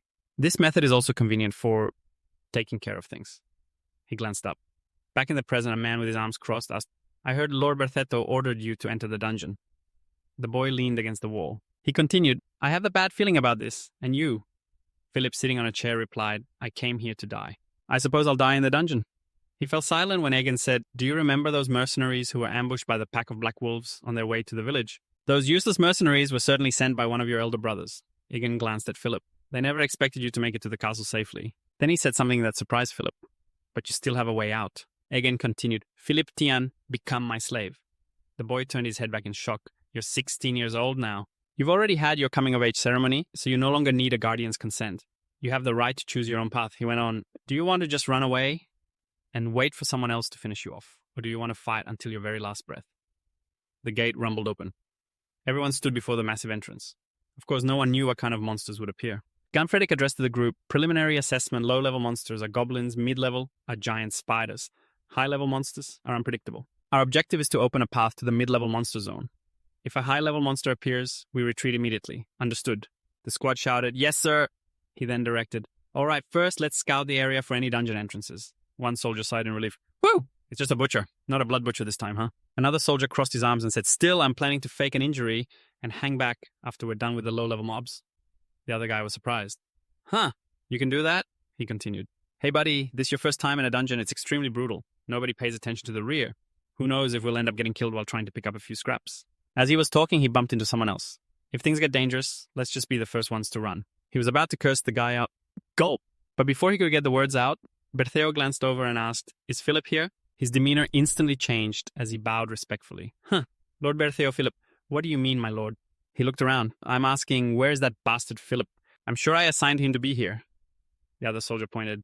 Are you perhaps referring to that boy over there? In the distance, Philip was cheerfully talking with Egan. Lord Egan, here is some dried food. I pray for your safe return. The man replied, Thanks. Bertheo, furious, shoved the soldier aside and walked towards the two of them. These non-family lackeys. They scurry into this family as fast as timid mice. He strode over and called out, Philip, what are you dawdling for, startling the boy? Bertheo looked down at him coldly. Have you forgotten what I told you? Get your pack on and return to your position. Now. Philip flinched and immediately obeyed, then hid behind Egan, which only made Bertheo angrier. Is this brat deaf? Bertheo glared, then lunged forward, grabbing Philip's arm to drag him away. I told you to get back to your position immediately. But Egan grabbed his arm, forcing him to let go of Philip. Get lost. A vein throbbed on Bertheo's forehead as the man spoke. You're pretty funny, you know that, he continued, bringing a boy who only knows how to hold a kitchen knife to clear a dungeon. Are you sane? He slapped Egan's hand away. How disrespectful. I merely wish to train my younger brother to become stronger. Then Bertheo leaned in. You should take a good look at your own place. You have no right to touch him. He froze when he heard the reply. You're the one who doesn't know his place. Egan continued before Philip could be dragged away. This boy has been my slave since yesterday. You're saying everyone here witnessed it? Bertheo was stunned. Gunfreddick glared at him. He is my flesh and blood. If you dare lay a single finger on him, you're challenging me. Egan closed in on Bertheo, his sword halfway out of its sheath. Care for a little warm-up before we head into the dungeon? Bertheo yelled, How dare you act so brazenly? He roared back, Did you really think adopting the bastard of another family would be so easy? This is just a way to block his future. Then he overheard the other soldiers talking. But rest assured this time. They're not like those useless knights from before. These are commanders with actual power. Did you see the match between Sir Egan and Sir Gunfreddick last week? It was on another level. Bertheo shot them an angry glare. I wonder how long it takes to reach that level. Ha! You'd need a whole other lifetime. These bastards here, he thought. Suddenly Camera appeared and patted his shoulder. If it's Sir Egan, then I can rest easy, leaving my little brother in his care. He chuckled, glancing over. Besides, at 16, he's a grown man. He should be choosing his own path, shouldn't he? Bertheo was furious but speechless. Egan glanced at Philip. Pray. Once the weak are targeted by a predator, it's hard to survive. Even if you hold your breath, they'll still hunt you down. His face darkened as he gritted his teeth. If you can't get stronger, then find a pack. Camera smiled, walked over, and patted Philip's shoulder. Come on, let me show you to the library. Do you know how to read? That is the survival method of the week. A soldier came to report. Reporting. No sign of the Roadmer. It seems no monsters have escaped from the dungeon's cavern. We can proceed with opening the dungeon gate. Gunfreddick cheerfully clapped Egan on the shoulder. Excellent. Let's begin. The gate opened before the soldiers. Gunfreddick glanced back and warned, Look after yourselves and survive. Behind them were soldiers fully equipped with weapons and armor. Gunfreddick led the entire squad forward. In the back, Philip and Camera stood waving. See you in 4 days. Sir Egan, please take care. The gate slowly closed. May the gods protect them in the darkness that followed. Inside the dark, damp cave, terrified screams echoed. A man fell, blood splattering everywhere as a horde of monsters lunged forward, tearing into the soldiers. Their numbers and strength were completely overwhelming. Some collapsed, while others screamed in terror, "Help! Help me!" From out of nowhere, a flash of light streaked past as a sword sliced a monster in two, spectacularly saving the one who had just screamed. The terrified survivor stammered, I'm still alive. Gunfreddick, his face splattered with monster blood, cursed angrily. "You damn fool, you hold the formation." He waved his hand, ordering the troops back into position at once. Everyone panicked and scattered screaming. Gunfreddick ordered the archery squad, "Center archers guard the cavern fire." The arrows flew in a perfect volley. They struck the horde of monsters, but they kept charging relentlessly. Gunfreddick yelled, "Don't let them break the formation." Under Gunfreddick's leadership, the group slowly began to regain the advantage. Goblin corpses were strewn everywhere. A frightened soldier looked down. "Ha! I knew it." He felt sick looking at the goblin corpses. He knew from the start that volunteering for a dungeon hunt was insane. He turned and fled in a panic. "I have to get out of here." He kept looking back as he ran. "I have to make it to the entrance." But he wasn't paying attention to what was in front of him. A group of goblins blocked his path. He tripped in fear as the monsters lunged, but they were crushed by a thrown sword. Gunfreddick appeared from behind, furious. "You idiot! Did you think you wouldn't run into monsters by going back the way we came?" The young soldier was terrified. Gunfreddick grabbed him by the collar and yelled in his face, "Snap out of it! Hiding here is the safest place to be." Gunfreddick threw the soldier aside and ordered, "Draw your sword. Hold your position." The terrified young soldier obeyed. Up ahead, Gunfreddick's troops were still fighting fiercely against the goblins. Watching the two sides clash, Gunfreddick wiped the sweat from his brow. These mercenaries were recruited in a hurry, so this is the extent of their skill, huh? Bringing this bunch on a dungeon hunt is like suicide. Before he could even catch his breath, another person reported, "Sir Gunfreddick, more of them are swarming in." Then another reported, "Sir Gunfreddick, we're surrounded from behind too." Gunfreddick quickly gave an order. "Damn it, switch to a two-front formation now." Egan stepped forward. "I'll take care of the rear." Alarmed, Gunfreddick tried to stop him. "Wait. Sir Egan, it's too dangerous alone." But he had already dashed off. In the blink of an eye, Egan vanished. Startled, Gunfreddick looked down as if he had just discovered something. Egan had transformed into small, lightning-fast vortexes charging in. His mask fell to the ground. Gunfreddick hurriedly gave chase. "Barutek, follow me. Cover our rear." A group of them pushed deeper into the cave with Gunfreddick in the lead. Damn it. How did he get that far in the blink of an eye? Suddenly, Gunfreddick's eyes widened at the sight of a blue glow emanating from a flower Egan was holding. "I've already wiped out all the monsters at the crossroads. And I found this in that corner over there. Is it valuable?" Gunfreddick panted. Barutek thought to himself, he doesn't even recognize common glowgrass. Gunfreddick was in awe of Egan's power. How can he possess such an incredible skill? Egan was only focused on the flower in his hand. It had already wilted. After the battle, the soldiers were taken for treatment. The scene was bustling and busy. "Oh God, I'm dying. We have an emergency here. He's lost too much blood," a soldier reported. "Have you collected the rest of the mana stones, my lord?" Egan replied. "Gather them here for me." A few glowing mana stones were carefully stored, wrapped tightly in a piece of cloth. "We defeated that whole horde, and this is all we get." Disappointed, Egan ordered, "Rest for a bit." Looking at the mana stone, he pondered. Unlike the one from the road mirror, this one emitted a blue light. Just then, Miriam appeared. "What a shame. It's so small compared to a high-level one." "The quality of a mana stone is proportional to the monster's strength," Egan mused. "Are wild mana stones bigger?" The water spirit explained, "Dungeon monsters become roadmers when they go out into the wild, but that doesn't mean their mana stones get bigger. That crocodile you absorbed before was both big and strong." "Right, a special road mare like that is extremely rare." "That was the one who took over your territory, Miriam." Egan frowned, recalling the previous battle, and realized how lucky he was to have absorbed that road mare's red mana stone. The water spirit held her head and sighed. "At this rate, it's not even worth coming to the dungeon just to suck up to those nobles." Suddenly she wondered, "I wonder if there are any high-level monsters here." A loud noise suddenly rang out, making Egan freeze. Gunfreddy returned to report, "Damn it. We just got a moment to breathe and now the break's over. Get back in formation now." The formation was in disarray. Gunfreddy angrily cursed, "You weak, useless bunch, Lord Egan, and I will take the lead." "You will follow? Anyone who tries to run will pay for it later." While listening to Gunfreddy, Egan thought to himself, "It's my first time in a dungeon too, and he wants me to take the lead." Gunfreddy still had no idea what was going on. He made a suggestion to Egan. "These mercenaries aren't much help. Lord Egan, you should probably rearrange the formation a bit." Gunfreddy casually put his arm around Egan's shoulder. "The monsters up ahead will definitely be on a completely different level than the last ones," he said excitedly. "Those goblins are just guards for the monsters that have ruled this dungeon for years. That means we'll face mid-level monsters at the very least. Once we defeat them, there will surely be high-level monsters waiting in the back and center of the dungeon." Gunfreddy's words sent the soldiers into a panic. Egan listened intently to every word. He remembered that day. "After absorbing the red mana stone of the Swamp Lord Roadmer, I gained an incredibly significant ability." Egan clenched his fist. "I'm curious. If I absorb another one, will I get a different ability?" After a moment of silence, he spoke. There are more than 50 similar-sounding footsteps about 100 meters from here, and behind them, there are 3 much heavier targets. Gunfreddy immediately broke into a very interested smile. Oh, ho, want to try your hand at it yourself? Egan didn't say much. Widening his eyes, he gathered his strength and unleashed an attack of terrifying power, leveling the ground and rocks around him. The blow was aimed straight at a giant goblin. Kicking off the fight, Gunfreddy and his troops advanced to press their advantage. All troops charge, Gunfreddy ordered Parutek. Stick close and protect him. The soldier replied, yes, sir. Up ahead, Egan was fighting 2 giant goblins by himself. He severed one of their arms. The soldiers behind him yelled, sir, we'll support you. Egan didn't stop. He leaped up to the eye level of one goblin and with all his might punched it hard in the eye. A spray of blood gushed out, blurring everything. The goblin roared in pain. It covered the wound that was still gushing blood with its hand. Seizing the opportunity, Egan jumped up and sliced off several of the goblin's fingers. He then charged forward again, stabbing down with all his strength. Blood sprayed from the goblin like a waterfall. Egan licked his lips in satisfaction. The red blood made him look incredibly fearsome. That day, the soldiers below were stunned when they witnessed that scene. They etched into their hearts an image of the knight they had always admired. Once more, Egan swung his arm forcefully, his knuckles digging into the goblin's head, caving it in deeply. Egan ripped the goblin's head clean off. High-level swordsmanship, a righteous path, an indomitable spirit, a magnificent presence. The goblin's head was ripped off, staining the scene blood red. Egan looked like a demon. What they were witnessing was far from their imagined concept of a knight. Completely contrary to the ideal image, Egan savored his own handiwork. It was the terrifying visage of a wild beast.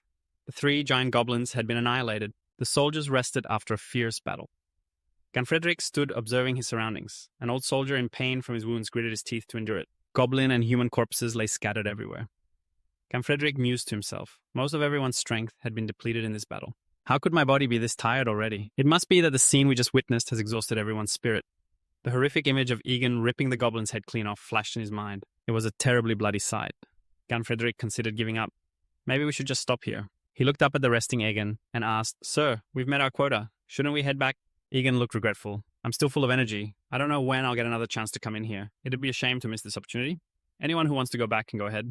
Hearing this, Gunfrederick immediately became enthusiastic. Then we'll follow you, sir. We'll go with you. Egan jumped down from a high place and made a suggestion.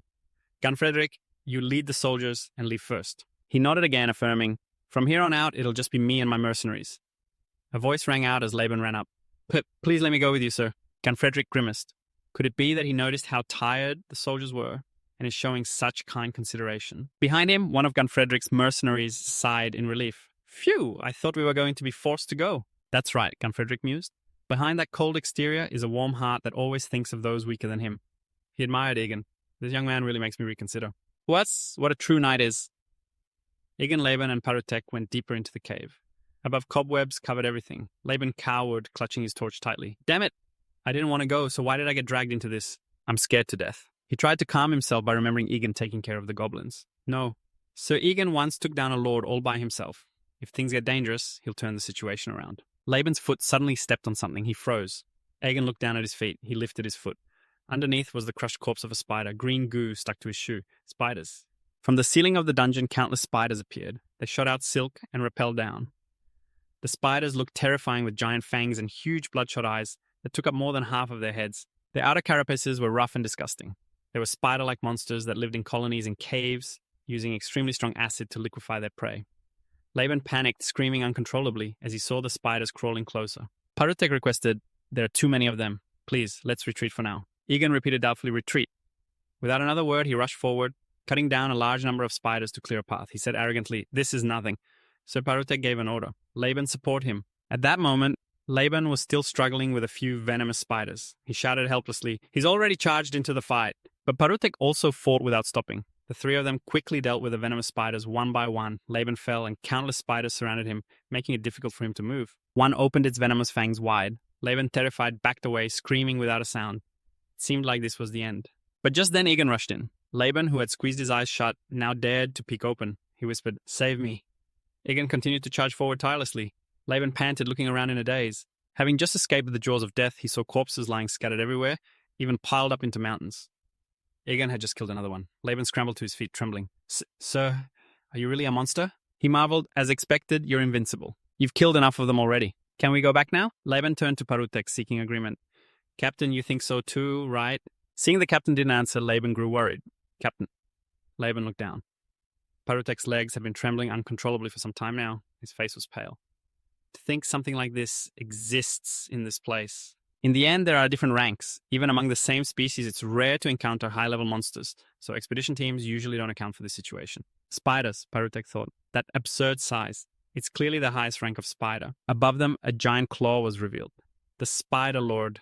A hideous giant spider appeared with sharp fangs. Its mouth was split in two, revealing a long, slithering tongue. The spider moved angrily, preparing to attack. Parutek screamed, "Retreat, Sir Egan! We can't help you against a high-level lord. At least wait for Sir Ganfredrik to arrive with reinforcements." Egan's voice was stern. "Parutek, Laban." He glared, warning them, "You two back off. This one is my prey." Parutek bowed his head. "Yes, as you command." He was horrified. What? This feeling?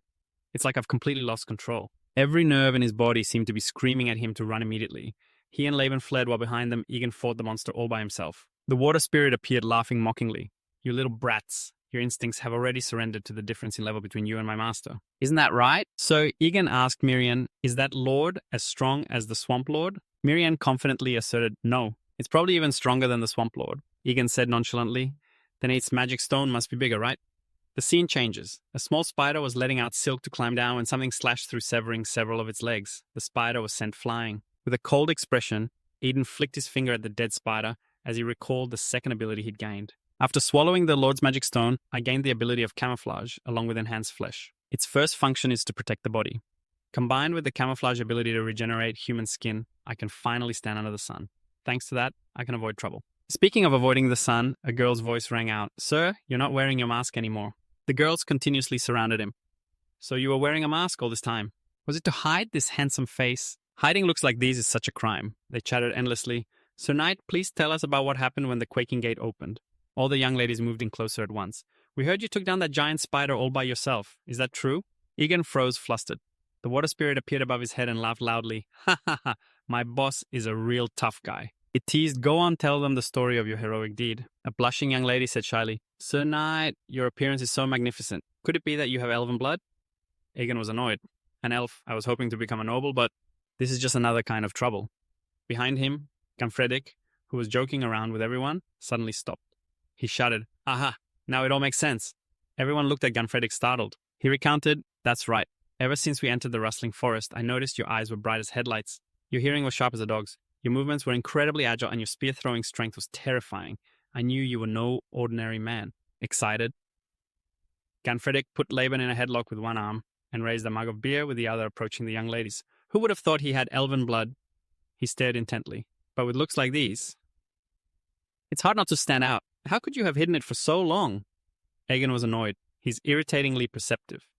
Leaning his chin on his hand, Egan said casually, "Well, I never intentionally tried to hide." Egan's beauty made everyone at the table pause for a beat. Even Laban blushed shyly. The young ladies couldn't stop sighing. "Oh my." Ganfredrik covered his mouth. To say something like that with a straight face, Egan sighed softly. Is he just saying what he sees? From now on, if anyone gets suspicious, I'll just blame it on having elven ancestry. So when I fought the spider leader, Egan was victorious and obtained the magic stone. This time, swallowing the magic stone not only gave him an ability, but the tattoo also disappeared. The tattoo on Egan's body had suddenly vanished. This made him remember a few things. Unseen memories surfaced in my mind. I saw an image of myself that year in a strange place. Looking as I do now, a soft hand took mine. In the unfamiliar space, a bell chimed. Everyone was looking at me. Who? Egan wondered. Who was that woman in the memory? No. Before that, a frightening thought crossed his mind. Is that memory even really mine? Egan slowly closed his eyes. He couldn't remember his past at all. The only thing he had left, was the sound of someone calling his name. Sir Egan, please save me. The cry startled Egan, jolting him from the strange memories. He looked to his side where Ganfredrik was talking non-stop. Sir, please save me. Ganfredrik had Laban in a tight headlock, choking him. You useless punk, I heard everything. You said it would just be a burden to him, huh? Laban cowered, clinging tightly to Ganfredrik's arm, frantically explaining, that's because Sir Egan isn't human. A normal person would have run for the hills long ago. Ganfredrik continued to press him, not letting go. So are you saying Sir Egan is a monster? For now, I'm going to give you a taste of hell. Egan's eyes were thoughtful. The only thing I remember is the name Egan. But after this incident, I'm starting to get a feeling that if I keep removing these tattoos one by one, perhaps I'll discover the truth. Not some fake identity like a knight or someone with elven blood, but who I really am. Egan's eyes wavered at the thought. In the room, people were gathered around a sickbed. Ganfredrik and Egan were also present.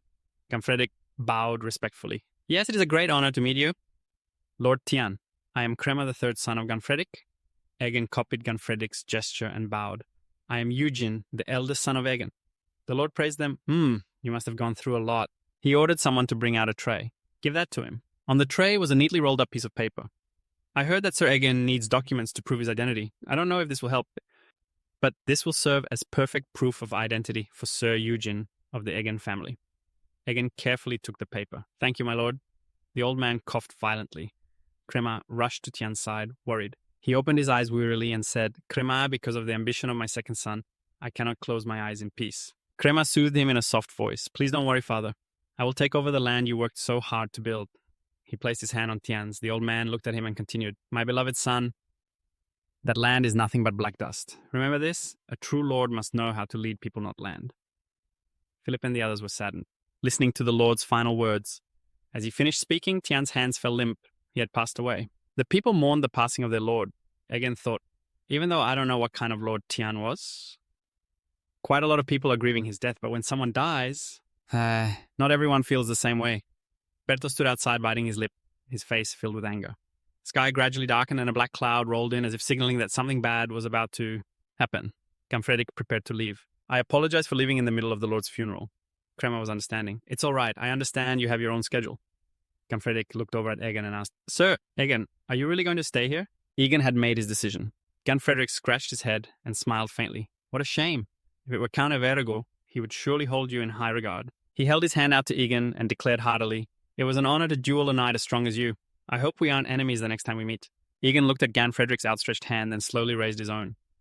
Egan gripped Ganfredic's hand firmly, and the two looked each other in the eye like friends. Laban waved lingeringly. Please take care, Sir Ganfredic. Egan ordered. Parutek, prepare to depart. He complied. Yes, sir. Philip asked confused. Sir, didn't you just say you were going to stay? Instead of answering, Egan asked a question of his own. How is Sir Ganfredic's traveling? Philip recalled. By horse. Parutek agreed. That's right. A knight would obviously be on horseback.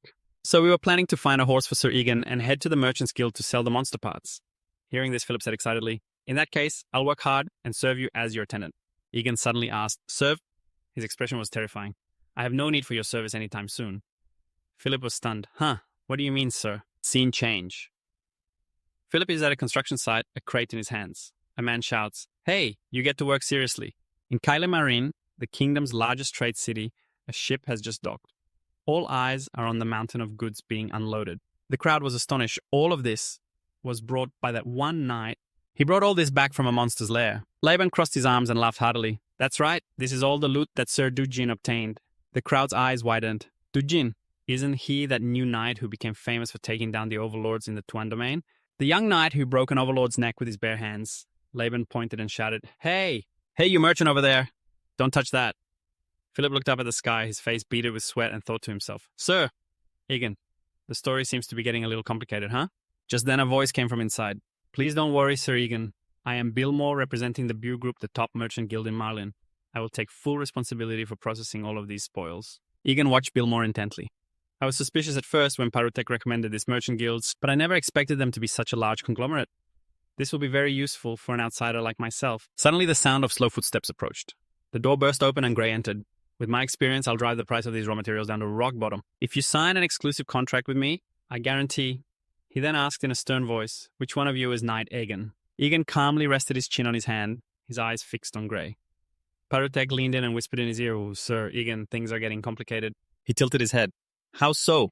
Parutek continued. This man is merely the secretary to the vice chairman of the Bew Guild. Egan cut him off. What's your point? Explain it in simple terms. Parutek went on.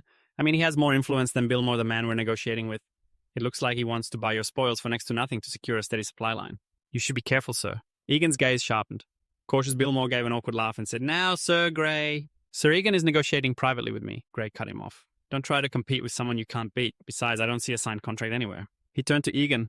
Sir Egan, rumors about you have already spread throughout the city. They say the knight who snapped the overlord's neck into one is sitting on a mountain of loot. Of course, that's just a baseless rumor to inflate the value of the goods. What a blatant trick from an inexperienced kid. Our Vice Chairman Palin wishes to sign a special contract with you, Sir Egan. Please leave this shabby place and come with me. A rookie knight who only knows brute force. I'll fleece you for all your worth. Suddenly, Gray's expression froze and he flinched. Egan was staring daggers at him, that overwhelming presence. What is this pressure? Oh, how rude of me. Please allow me to introduce myself. I am Grey Secretary to Vice Chairman Palin. This is certainly a wonderful opportunity for you, Sir Egan. In a stern, cold voice, he asked, An opportunity? What opportunity? Grey slowly replied, Better terms for your spoils, of course. Egan's gaze was piercingly cold. He stared straight at Grey. Better sweat poured down Grey's face. Yes, our Vice Chairman will personally... Egan's eyes widened, looking slightly terrifying. The Vice Chairman himself now. Grey stunned stammered, If I've displeased you, sir, I sincerely apologize. I meant no disrespect. Egan's tone became menacing as he repeated, Disrespect. Terrified Grey hastily turned to flee. My apologies, I'll return later. Biltmore was in tears. I am so moved. Sir, did you really refuse the Vice Chairman's contract for my sake? I, Biltmore, swear to support you, Sir Egan, with everything I have. Whatever you need, I will do it. Eh? Egan looked surprised. Is that so? I like that attitude of yours. His eyes began to shine. So when can we begin? Egan started to stand, speaking coldly. What do you mean? I mean right now. You get out. Biltmore was shocked. Huh? Frella spoke. Did he reject your offer? Grey bowed his head. It is embarrassing, Madam Vice Chairman. The rumors are true. He's not to be trifled with. She looked out the window.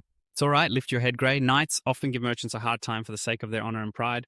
Well, then we'll just have to give them a hard time using our own methods. Come on, for merchants like us, money and goods are power. Especially when our opponent is just some dirt-poor knight who can't even afford a decent horse. Go and present a gift to Knight Egan. A gift that no poor knight could refuse. Philip's eyes widened. Wait, you're telling me to stay here and sell all this loot?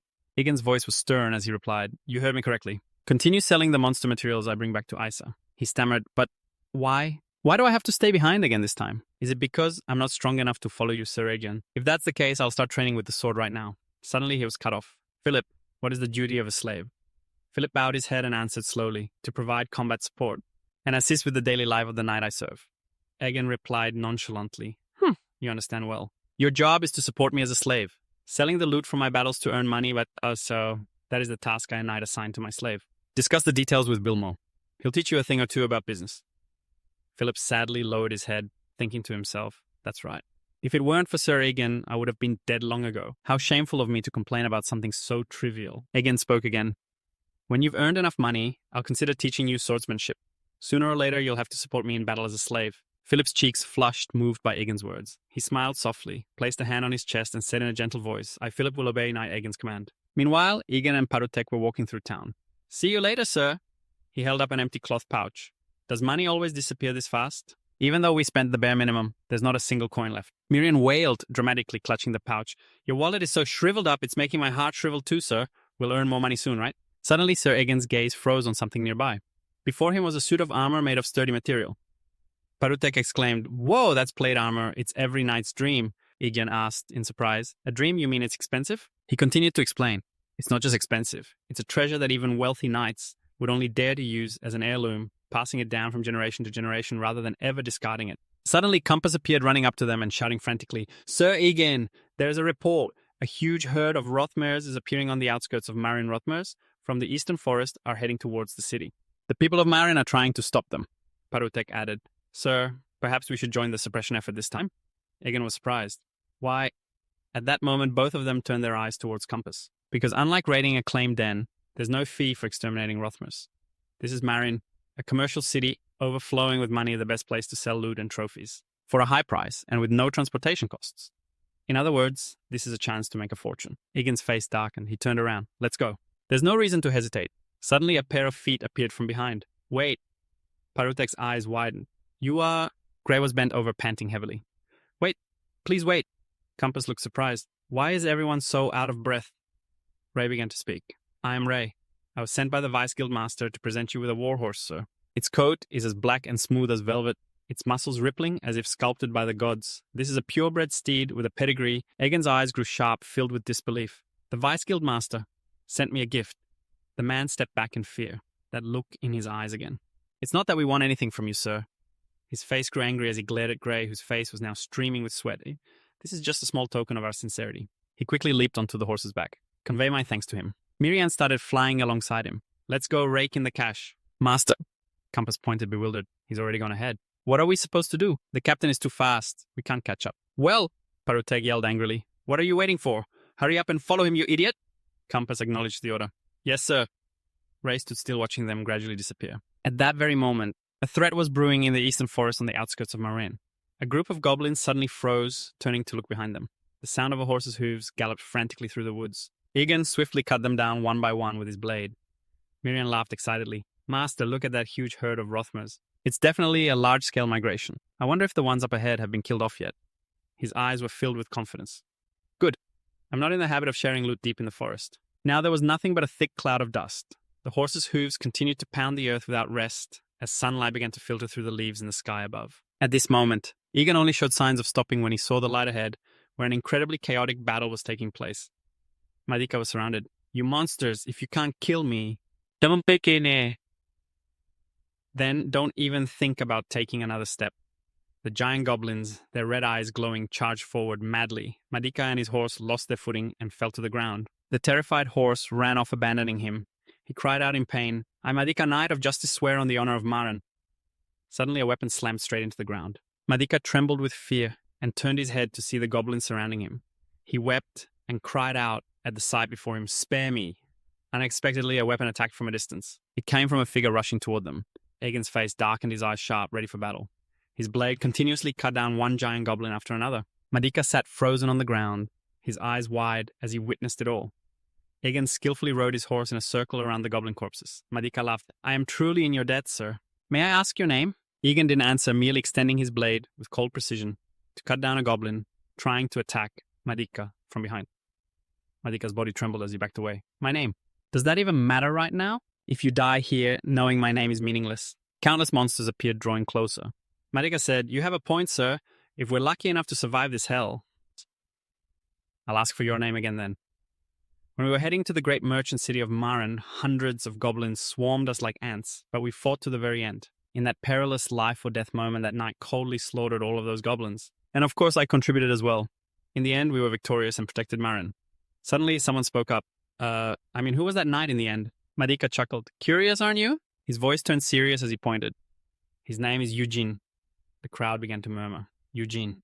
Isn't he the knight who cleared the dungeon in the Tuan territory? I heard he once ripped the spine out of a demon lord while it was still alive. That legendary knight protected our city of Maran, Sir Eugene, is the hero of Maran. Everyone began to get excited, cheering his name. Eugene. Eugene fell and looked through the window and spoke. The entire city is in an uproar over that knight's name. The more his reputation grows, the harder he'll be to control.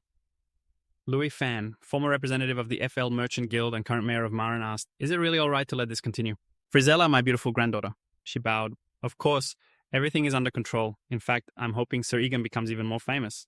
The greater a knight's reputation, the more his fear of losing it multiplies. By the way, grandfather, do you know about the disciple Eugene has with him? Felon replied, You mean the child who has been providing the guild with his spoils? She answered, That's right. According to my investigation, the child is a secret, illegitimate heir of the Tian family. Felon turned his head in surprise. Oh, you mean both of them? Frizella continued to explain. Although Sir Egan's purpose is unclear, it seems he's earning money here. But to support the illegitimate child of the Tian family. If we can skillfully manage them both, we can establish a relationship with that person.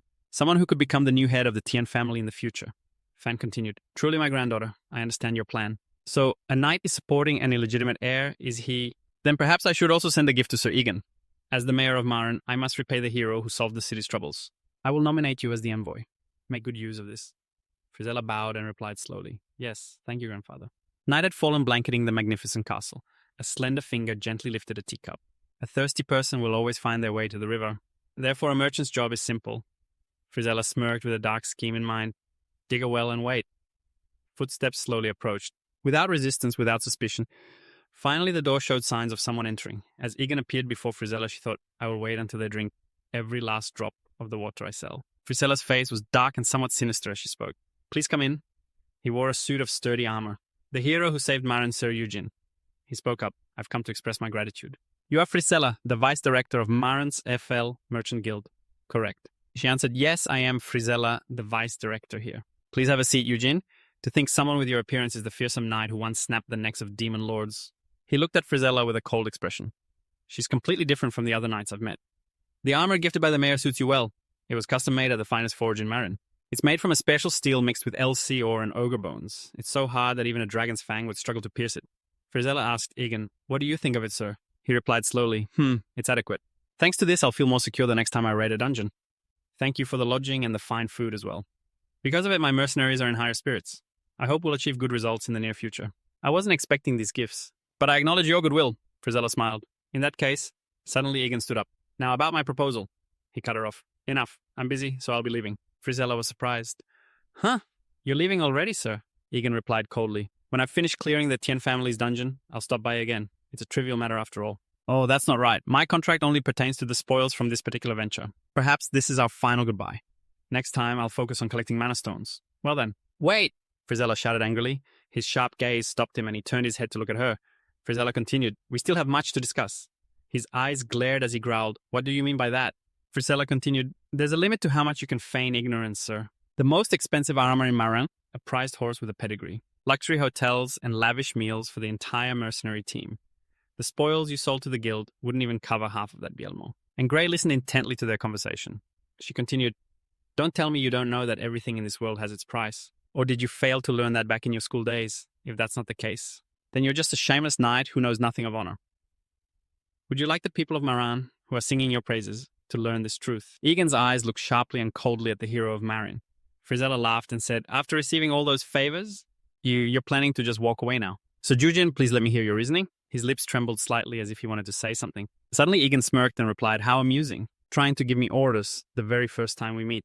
You arbitrarily gave me gifts I never asked for, and now you demand something in return. A petty merchant like you dares to threaten me. His words carried no small amount of sting. He continued, Perhaps you're mistaken about something. So let me make this clear. I signed a contract with your Felian guild through View Mall. As long as you purchase my goods in good faith, I will leave you be. I couldn't care less what the people of Marin gossip about me. But as you said, everything has its price. Go on, try it. Run your mouth all over town and see what happens. Then you'll learn what a real price is vice director of the Felian guild. From my perspective, your Felian guild is colluding with the city of Marin to mistreat the very knight who saved this city. Go on, keep living like that. The next time danger strikes, no knight will dare step up to protect this Marin again. My business here is done. I'm leaving. And Parutek turned back and added, My apologies for the discourtesy, Vice Director. It's truly a shame. If things had been handled differently, perhaps we could have become good partners. Bielmo looked nervously at Frizella's expression. Suddenly the Vice Director spoke up. So Jujin, please wait a moment. I have been truly rude. I'm Frizella, Vice Director of the Felian Merchant Guilds. Marin Branch sincerely apologized to you, Sir Egan. I let my greed get the better of me, wanting to gain the upper hand in our relationship. To compensate for this discourtesy, I hope to start over with you, Sir Egan. We will maintain the current contract with View Mall while also adding a new clause. I assure you, you will have nothing more to worry about. I'm so sick of knights who go soft at the sight of expensive bribes. Most of them are just fools chasing fame and fortune. But this one is different. This man is too dangerous to trifle with. Perhaps that's why my merchant's intuition won't let me lose him. Suddenly Frizella paused, looked up at Egan and continued, Very well, I'll hear your proposal, but it had better be a very tempting one. Frizella placed a hand on her chest and smiled. Thank you for your generosity regarding my mistake. Miriam laughed excitedly. These luxurious jewels aren't bad at all, are they? A knight really needs armor and a horse to look impressive, right? You hear that, darlings, this country is truly the most beautiful in the world. Yes, Parutek added. The contract is quite good, sir. He looked down and asked, You think so too? Parutek nodded. Yes. The scale of the Felian Guild is too large to be underestimated, sir. They are headquartered in Marin and have hundreds of branches throughout the Roman Empire, primarily dealing with high-status local noble families like the Tien family. For instance, their offer to arrange unlimited access to dungeons and labyrinths connected to their branches is an extremely groundbreaking proposal. With this condition, it's even better than being knighted by a noble. He said excitedly, A fantastic negotiation, Sir Egan. His face soured. I just said that to get it over with. Suddenly a voice cut in. You think putting on some flashy armor makes you a knight? Look at that baby face. I doubt you can even hold a sword hilt properly. Miriam spoke up. Hey, what did you just say, you rotten potato face? Camera waved and smiled. You've arrived right on time? Egan was surprised. Sir, camera, no, model. You should be called the Money Lord now, he replied. Go ahead, call me whatever you want. You've changed so much. And Egan asked, So what's the general situation on your end? Camera answered, Well, the thing is my little brother wasn't discouraged at all. In fact, he hired more mercenaries, but there's something suspicious this time. Suspicious? Egan asked, surprised. He continued, Remember that bunch of mercenaries my little brother hired to capture you? The ones who were torn to pieces by that wolf pack. As I recall, they were all scum. This new batch gives me the same vibe. Egan's sharp gaze watched them intently. Camera continued, That's why, for clearing this dungeon, I need to ask you, Sir Egan, to take charge. Suddenly, someone quickly interrupted, Hey, Money Lord, if that kid dies in the dungeon, then I'll become the captain, right? Camera, surprised, shouted, What the hell are you talking about? Callow replied, Hey, I just want to make things clear beforehand. This isn't some group picnic. A dungeon is a place where lives are cheap as dirt. We have to be prepared for anything. Egan gave him a cold look. I trust you'll be prepared. Callow said, his face full of confidence, as he slowly stressed the word captain. Egan turned away and said, That's a great idea. If I die, that bald guy over there becomes captain. Callow was surprised. The bald guy? Egan continued. Now that we have a contingency plan, let's move out immediately. Miriam suddenly pointed and shouted, Sir, that guy. Egan replied coldly, I know, it's definitely Berthel's scheme. He plans to use the mercenaries to take me out in the dungeon. But if things don't go the way that bunch, I was hoping it might just be pretty interesting. Right then, Egan's sharp blade was cutting them down one by one. The cave was filled with nothing but corpses. His arm showed no sign of stopping. The tip of his sword struck down without mercy. Yahello watched intently. His reputation is no exaggeration, standing on the front line taking on 100 men by himself. The mercenaries we brought along are practically just sitting around. It feels like there's a giant shield in front of us. Yahello angrily gritted his teeth at Egan's prowess. I just have to wait for the right moment, waiting for that one single chance for this poison blade to graze that detestable face of his. Egan suddenly shouted, Up ahead is an area with only mid-level monsters. From this point on, I can't guarantee your lives. Anyone who wants to follow, come on. In case anyone didn't understand, I'll say it again. Only those who are confident should follow me. Yahello replied, If the captain is going, how can we just stand by? Here's my chance. Laban chuckled. Well, then we'll go too. Just then Parutek stopped them. Wait, we'll stop here for now. Laban was surprised. Huh. He continued, It seems Sir Egan has other plans. They began to venture deeper into the dark cave. Egan thought to himself, the last time I came here I was with Gonfredic. Without him, everything is so boring. An image of him appeared in his mind. Gonfredic, even though I only observed him for a short time. I could see he was an excellent commander. He knew how to raise morale at the right time, always choosing the most dangerous position for himself to lead the charge. If it were him, he could probably lead even this bunch of rebel and easily clear it out. In the dungeon, Egan's steps moved slowly. At this point, I'm curious, how would Gonfredic handle this situation? So are you finally dropping that clumsy act of yours? Fine. If you're that eager to die, I'll grant you your wish. They were all surprised. What the hell? Why is there fire? Miriam smiled confidently, a stream of power in her palm. They were quickly incinerated. Run its fire magic. That guy knows magic too. I can't see anything. Yahello tried to calm down, relight the torches. A pitch-black darkness enveloped them. Why aren't you being more careful? I can't see anything. Egan silently took them down in the darkness. Light them up. What was that? What's that sound? We're being attacked. We're under attack, fight back. Countless pain screams rang out. Wait! These are our allies over here. A glowing red cord was wrapping around their bodies. My leg. In the darkness, there was nothing but terrified screams. Yahello, terrified, gritted his teeth. I never expected this. Help me. Without light, the situation is even more advantageous for him to run rampant. The old man continuously struck rocks together. Light up, light up. But suddenly, Yahello's body froze at the sound behind him. Terrified, he slowly turned his head to look. Why didn't I hear anything? Egan's footsteps were slowly approaching. His voice whispered close to his ear. Need some light. You seem to be having a hard time. Let me give you a hand. Being human is so inconvenient, so weak in the dark. Well, can you see better now? Who's the hunter and who's the prey? Yahello, completely numb, could only stammer out, Damn! His voice trailed off as he saw a mouth full of fangs. You monster. Scene changes to outside the mansion. A torrential rain poured down with thunder crashing across the sky. Someone's footsteps hurried along. Just then, Camera called out in a panic, Sir! The young master was still standing pensively looking out the window. After a moment, Egan slowly glanced back. Bertheo looked just as bewildered as Camera, who hesitantly asked, Sir, is that news true? He frowned at the person in front of him and added, What is all this commotion? Egan let out an oh and said, About that, why don't you just ask the person involved directly? Then a muscular figure was thrown straight onto the floor. Bertheo's eyes widened in disbelief. Maverick, the man clutched his face, his voice trembling. We were going to kill him. Going to kill Sujin on Bertheo's orders. Hearing his name, he panicked and forced a laugh, refuting, This bastard has always spouted nonsense. Now he's really gone mad. Hearing this, Camera couldn't help but lose his temper, shouting, Brother, do you really want to take things this far? Bertheo glanced over and denied it. You're the one who needs to come to your senses. You're going to believe the ramblings of a madman. What are you saying, Maverick? Stop talking nonsense and speak clearly. Egan stood behind the man using his blood-red pupils to control Maverick. Tell them, what was I supposedly planning to do? How would I ever dare to touch the master? A useless thing like me deserves to die. Seeing the man rush past him, Camera yelled, Wait, what? But he couldn't stop him in time. Maverick had already shattered the glass window with his body and thrown himself out. He clung to the window frame shouting, Maverick. A few seconds later, the man's body landed on the sort of the statue below, sending everyone into a panic. But Theo quickly spoke up. See, brother, he clearly went insane after witnessing someone get torn apart by a monster. Torn to shreds like a paper. It would be absurd to believe his meaningless words, right?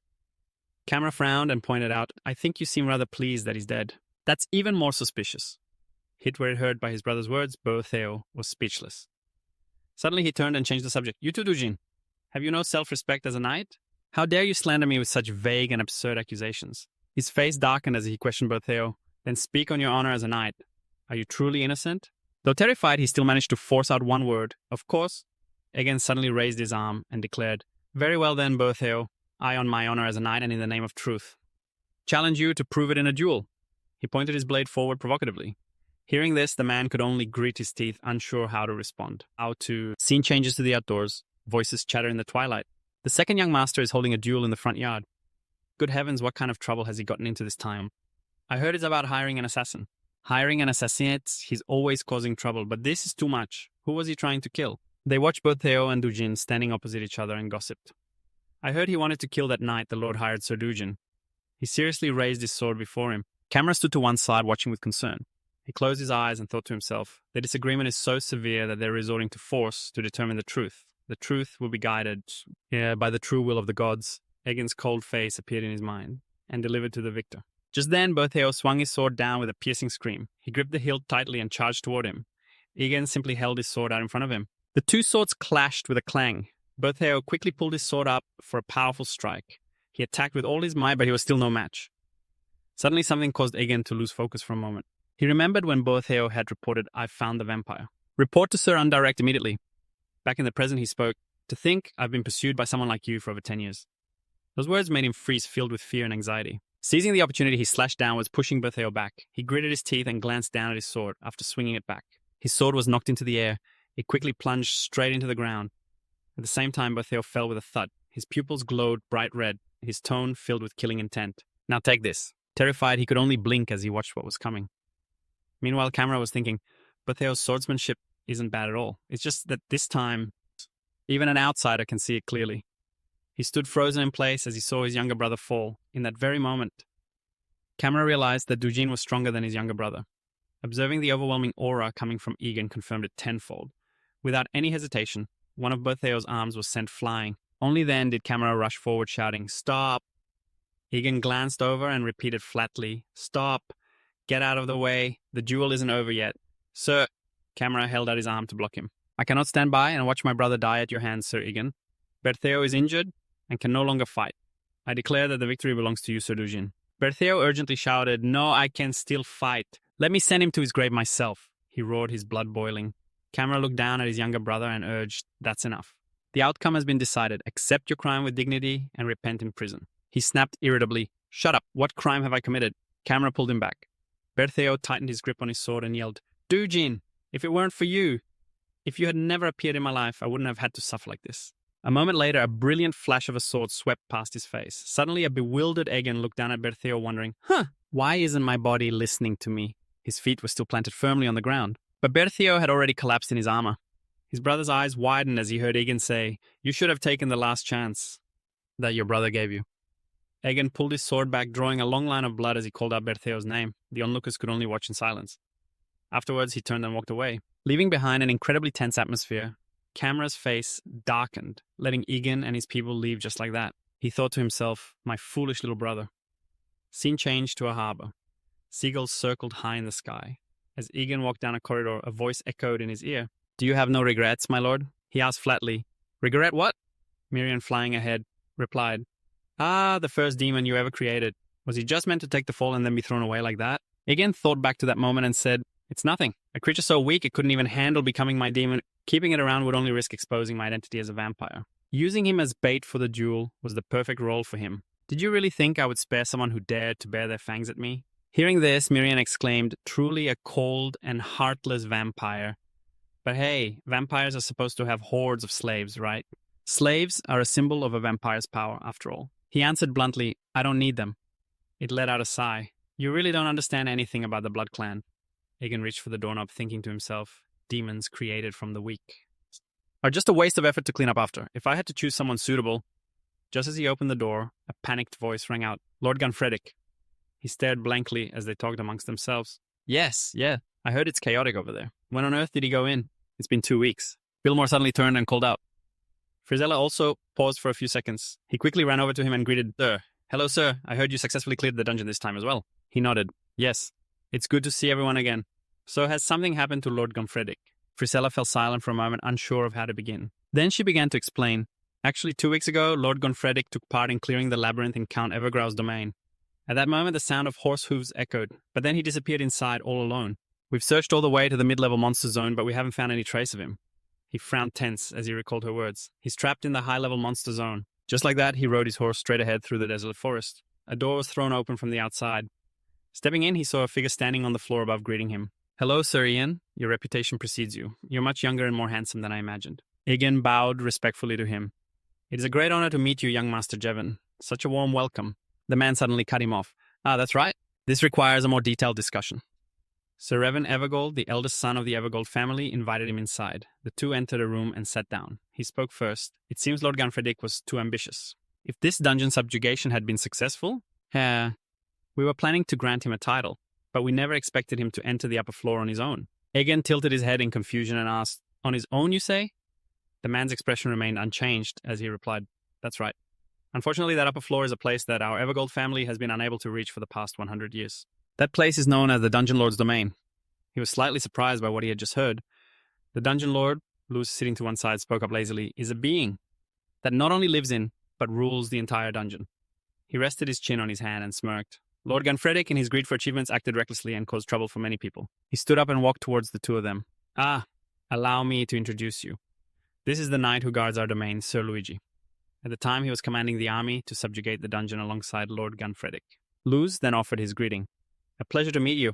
I heard you defeated Gunfredic in a duel, you know. We have something interesting in common. I am the champion of the Evergold tournament, which means I also defeated Gunfredic in a match. So we both share the common trait of having defeated Gunfredic. Interesting, isn't it? Again, his expression a complete contrast to the man's cheerfulness, replied, Is that important right now? Gavin, trying to ease the tension, quickly stepped forward. What I mean is, Gunfredic's involvement in this matter is a regrettable loss of talent for us as well. I offer my sincerest apologies, Sir Egan. He pointed at him, his voice hesitant as he asked, I've heard that you and Gunfredic shared a very deep friendship. Is that right?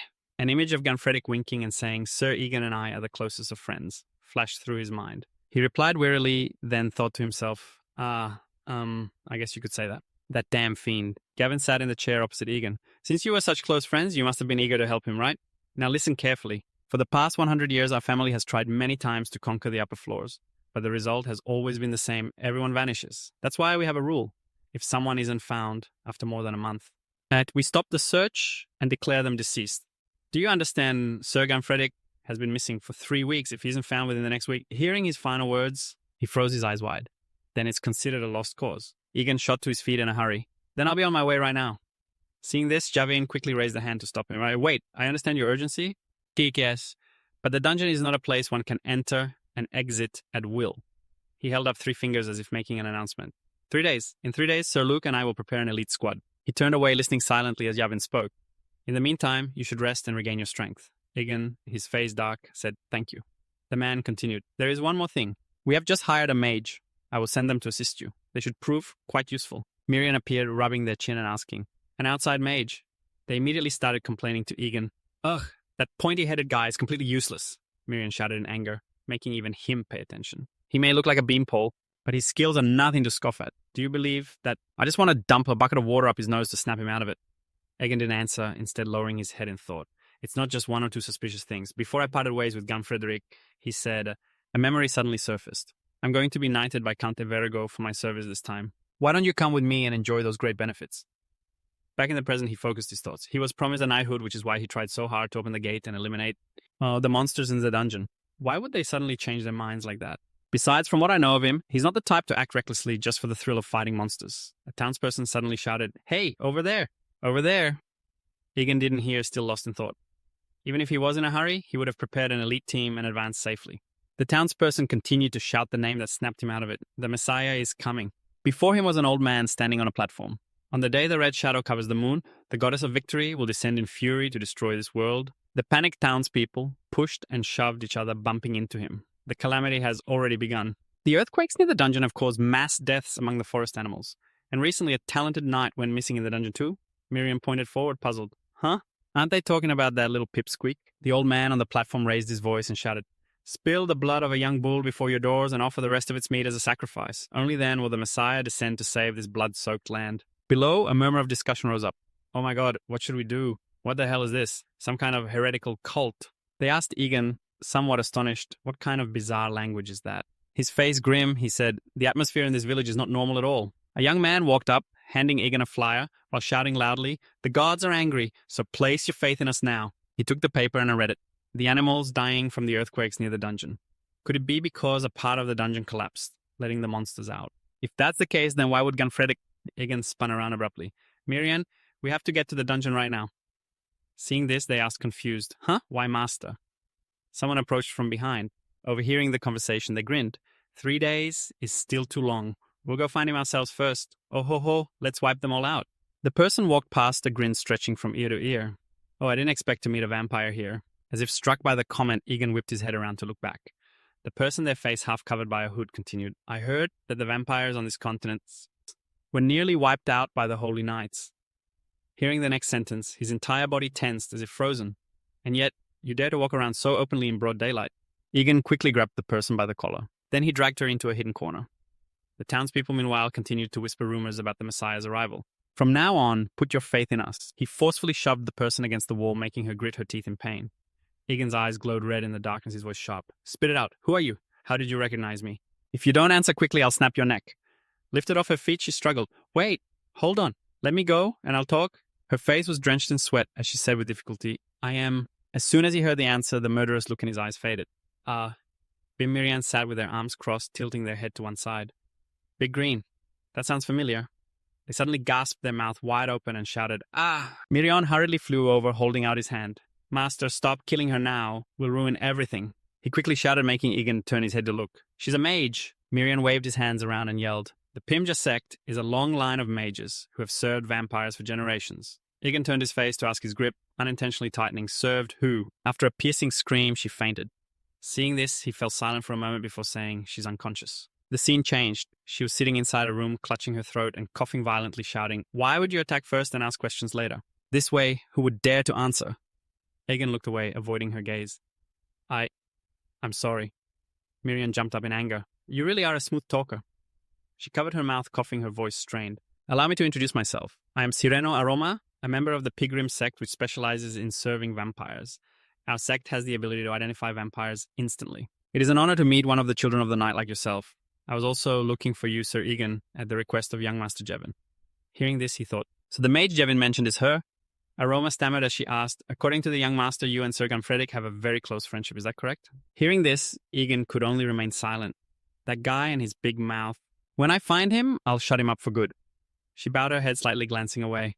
"I was also part of the dungeon extermination squad at that time, when he disappeared." Miriam and Egan were stunned. Then he spoke up, asking, "Can you tell me the details of the situation at that time?" Roma bowed her head, her eyes downcast, and replied, "Yes, at that time I needed an item from a monster. If I volunteered for Count Evergo's campaign, the Evergo dungeon is famously treacherous. But it had been explored for 100 years, so every floor was completely mapped out, except for the highest one. Because of that, everyone entered quite relaxed. Of course, there were still casualties. As we were advancing deeper, the ground suddenly cracked open. The soldiers shouted, 'Wait, stop, it's an earthquake.' Suddenly, there was a loud explosion, and the whole dungeon shook. Finally, the ground beneath my feet collapsed. Just as I was about to fall, an arm reached out and grabbed mine. Sir Gunfredic, who was holding the rear, had saved me, falling into the chasm in my place. Thanks to him, I was lucky enough to get out and regain consciousness. The soldiers started to complain. Who would dare open such a dangerous door? Everyone believes that Sir Gunfredic opened the door to the highest floor, causing the earthquake. Since Sir Gunfredic saved my life, I had to at least inform you. Egan, his best friend. I never expected you to be a vampire." He tilted his head up slightly, thinking Javin's words were far from the truth. Egan averted his gaze. Did that Javin guy lie to me, or did someone else pass on false information? Roma suddenly spoke up again. But I saw something at that moment. Deep in the chasm where Sir Gunfredic fell, there was a drawing of a giant eye. Egan found this strange and asked, "An eye?" She quickly replied, "Yes, Sir Egan, do you still have the paper that those cultists were handing out?" His expression darkened as he remembered the eye on the paper. The drawing on it was identical to what I saw. Below in a cave, the group of people were shouting loudly, "Worship him. Revere the Messiah who is about to descend. Offer your flesh, your blood, and your devout hearts to welcome him. He will lead us to salvation." A cultist in a hood that covered his face revealed a sinister and cruel smile. He's about to awaken. The crowd eagerly reported, "The food supplies are all set. The mercenaries and knights have all gathered." The voices grew louder. "We can march out right now." "What do you think, Sir Egan? Are you excited to face the dungeon?" The tone became more and more mocking. "I just hope we don't have to carry anyone's corpse back. Well, he's not the type to die easily." He laughed loudly as if completely satisfied. "Sir Gunfredic is certainly trusted, isn't he?" Egan glanced at him silently, thinking, even though I want to enter the labyrinth sooner now that I know Ganfredic's disappearance wasn't a simple accident, I need to keep a close eye on this guy's movements. You've waited 3 weeks for me. Surely you can wait another 3 days, right, Ganfredic? Just then, a group of people appeared approaching and bowing. Greetings, Sir Egan. We are the Holy Knights from the Evengrow Monastery. It is an honor to accompany a true knight of faith like yourself. We are deeply moved by your determination to risk your life for others. In the name of God, let us fight together. A vampire, a true knight of faith. Miriam teased while Egan stood there dumbfounded. Well, I'll do my best. Who would have thought the teammate standing next to him would laugh out loud? The Holy Knights usually only obey God's commands. It's rare to see them pay attention to another knight. Sir Egan, you could even become a Holy Knight yourself later on, couldn't you? His face darkened. A vampire, a Holy Knight, Lugus smirked, his expression devoid of any goodwill. There was a hidden mystery to it. Egan, with his blazing red eyes, glared at him in silence.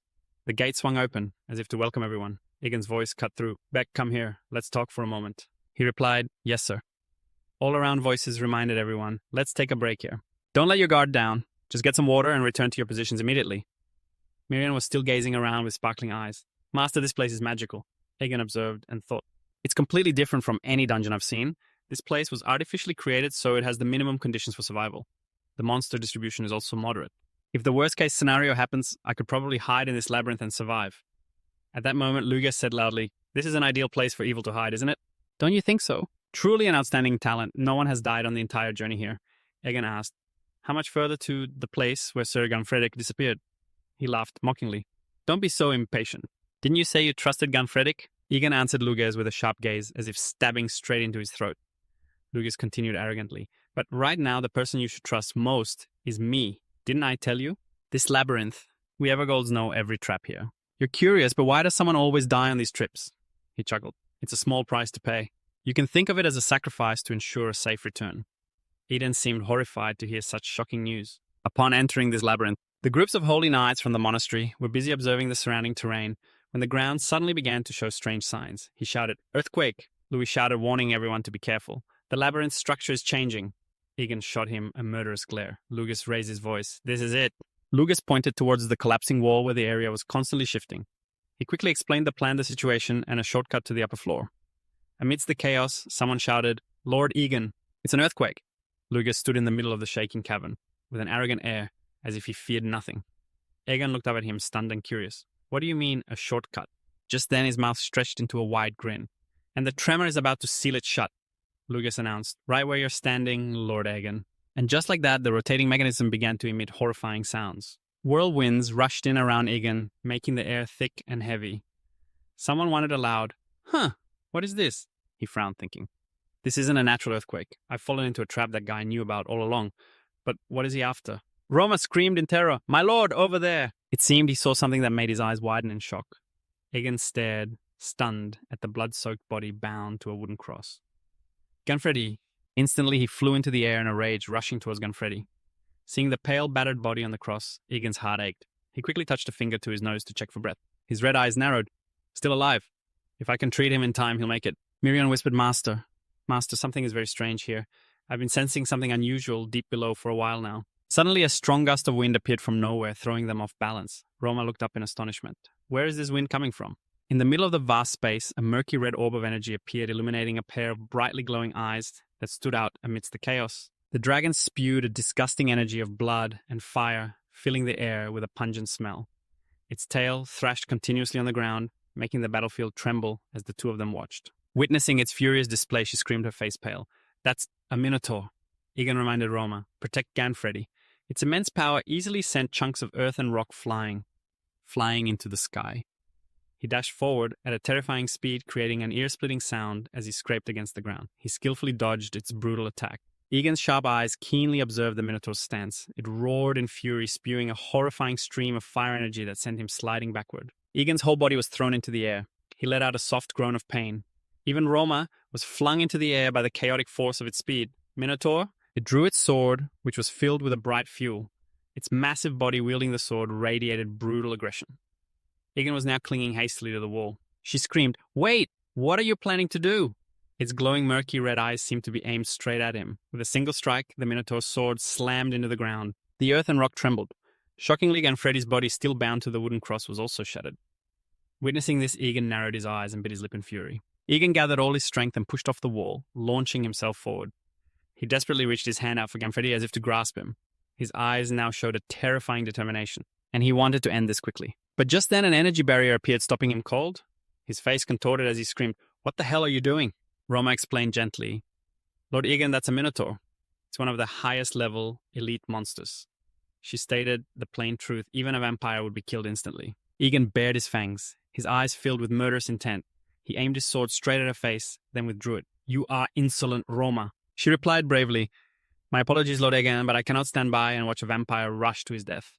And fighting a minotaur head-on like this, the chances of winning are too low. If you truly want to save Sir Ganfredi, you need to be more level-headed. Why would a minotaur appear right at the beginning? Is this labyrinth really that massive? I thought there would only be cyclopes." While they were talking, a door behind them slowly opened. A bright light shone on them, along with his taunting voice. Well, but I never expected that mage to be able to use Grand Earth magic." "You survived thanks to him. I thought you were just some eccentric mage who could only create illusions. Who would have thought?" His eyes were sharp and his lips curled into a provocative smirk. Luges laughed loudly. My, I never expected that mage to be able to use Grand Earth magic. "The truth is you weren't really in a hurry to save him, were you?" Romari started to say, "It's because things happened so fast back then." Suddenly, Egan's muscular arm shot out and grabbed Lucius by the collar. "So it was you." His eyes were piercing. "The one who turned Garn into this pathetic state." He chuckled. "Oh my, I just saw that Lord Egan missed his friend so much, so I helped you two meet. Unlike those commoners, you're so rude." Egan slowly took Luis's trembling arm. Suddenly his gaze froze and he glanced to the side. Egan's hand quickly slipped from Luis's grasp. Romari's eyes widened in shock as she cried out, "That is..." Egan continued speaking. "That power just now. The back of Luis's hand is glowing with a purple light that isn't yours, is it?" Romari continued, "Sir, that pattern is clearly power transfer magic, originally used to transfer energy between humans. With each other.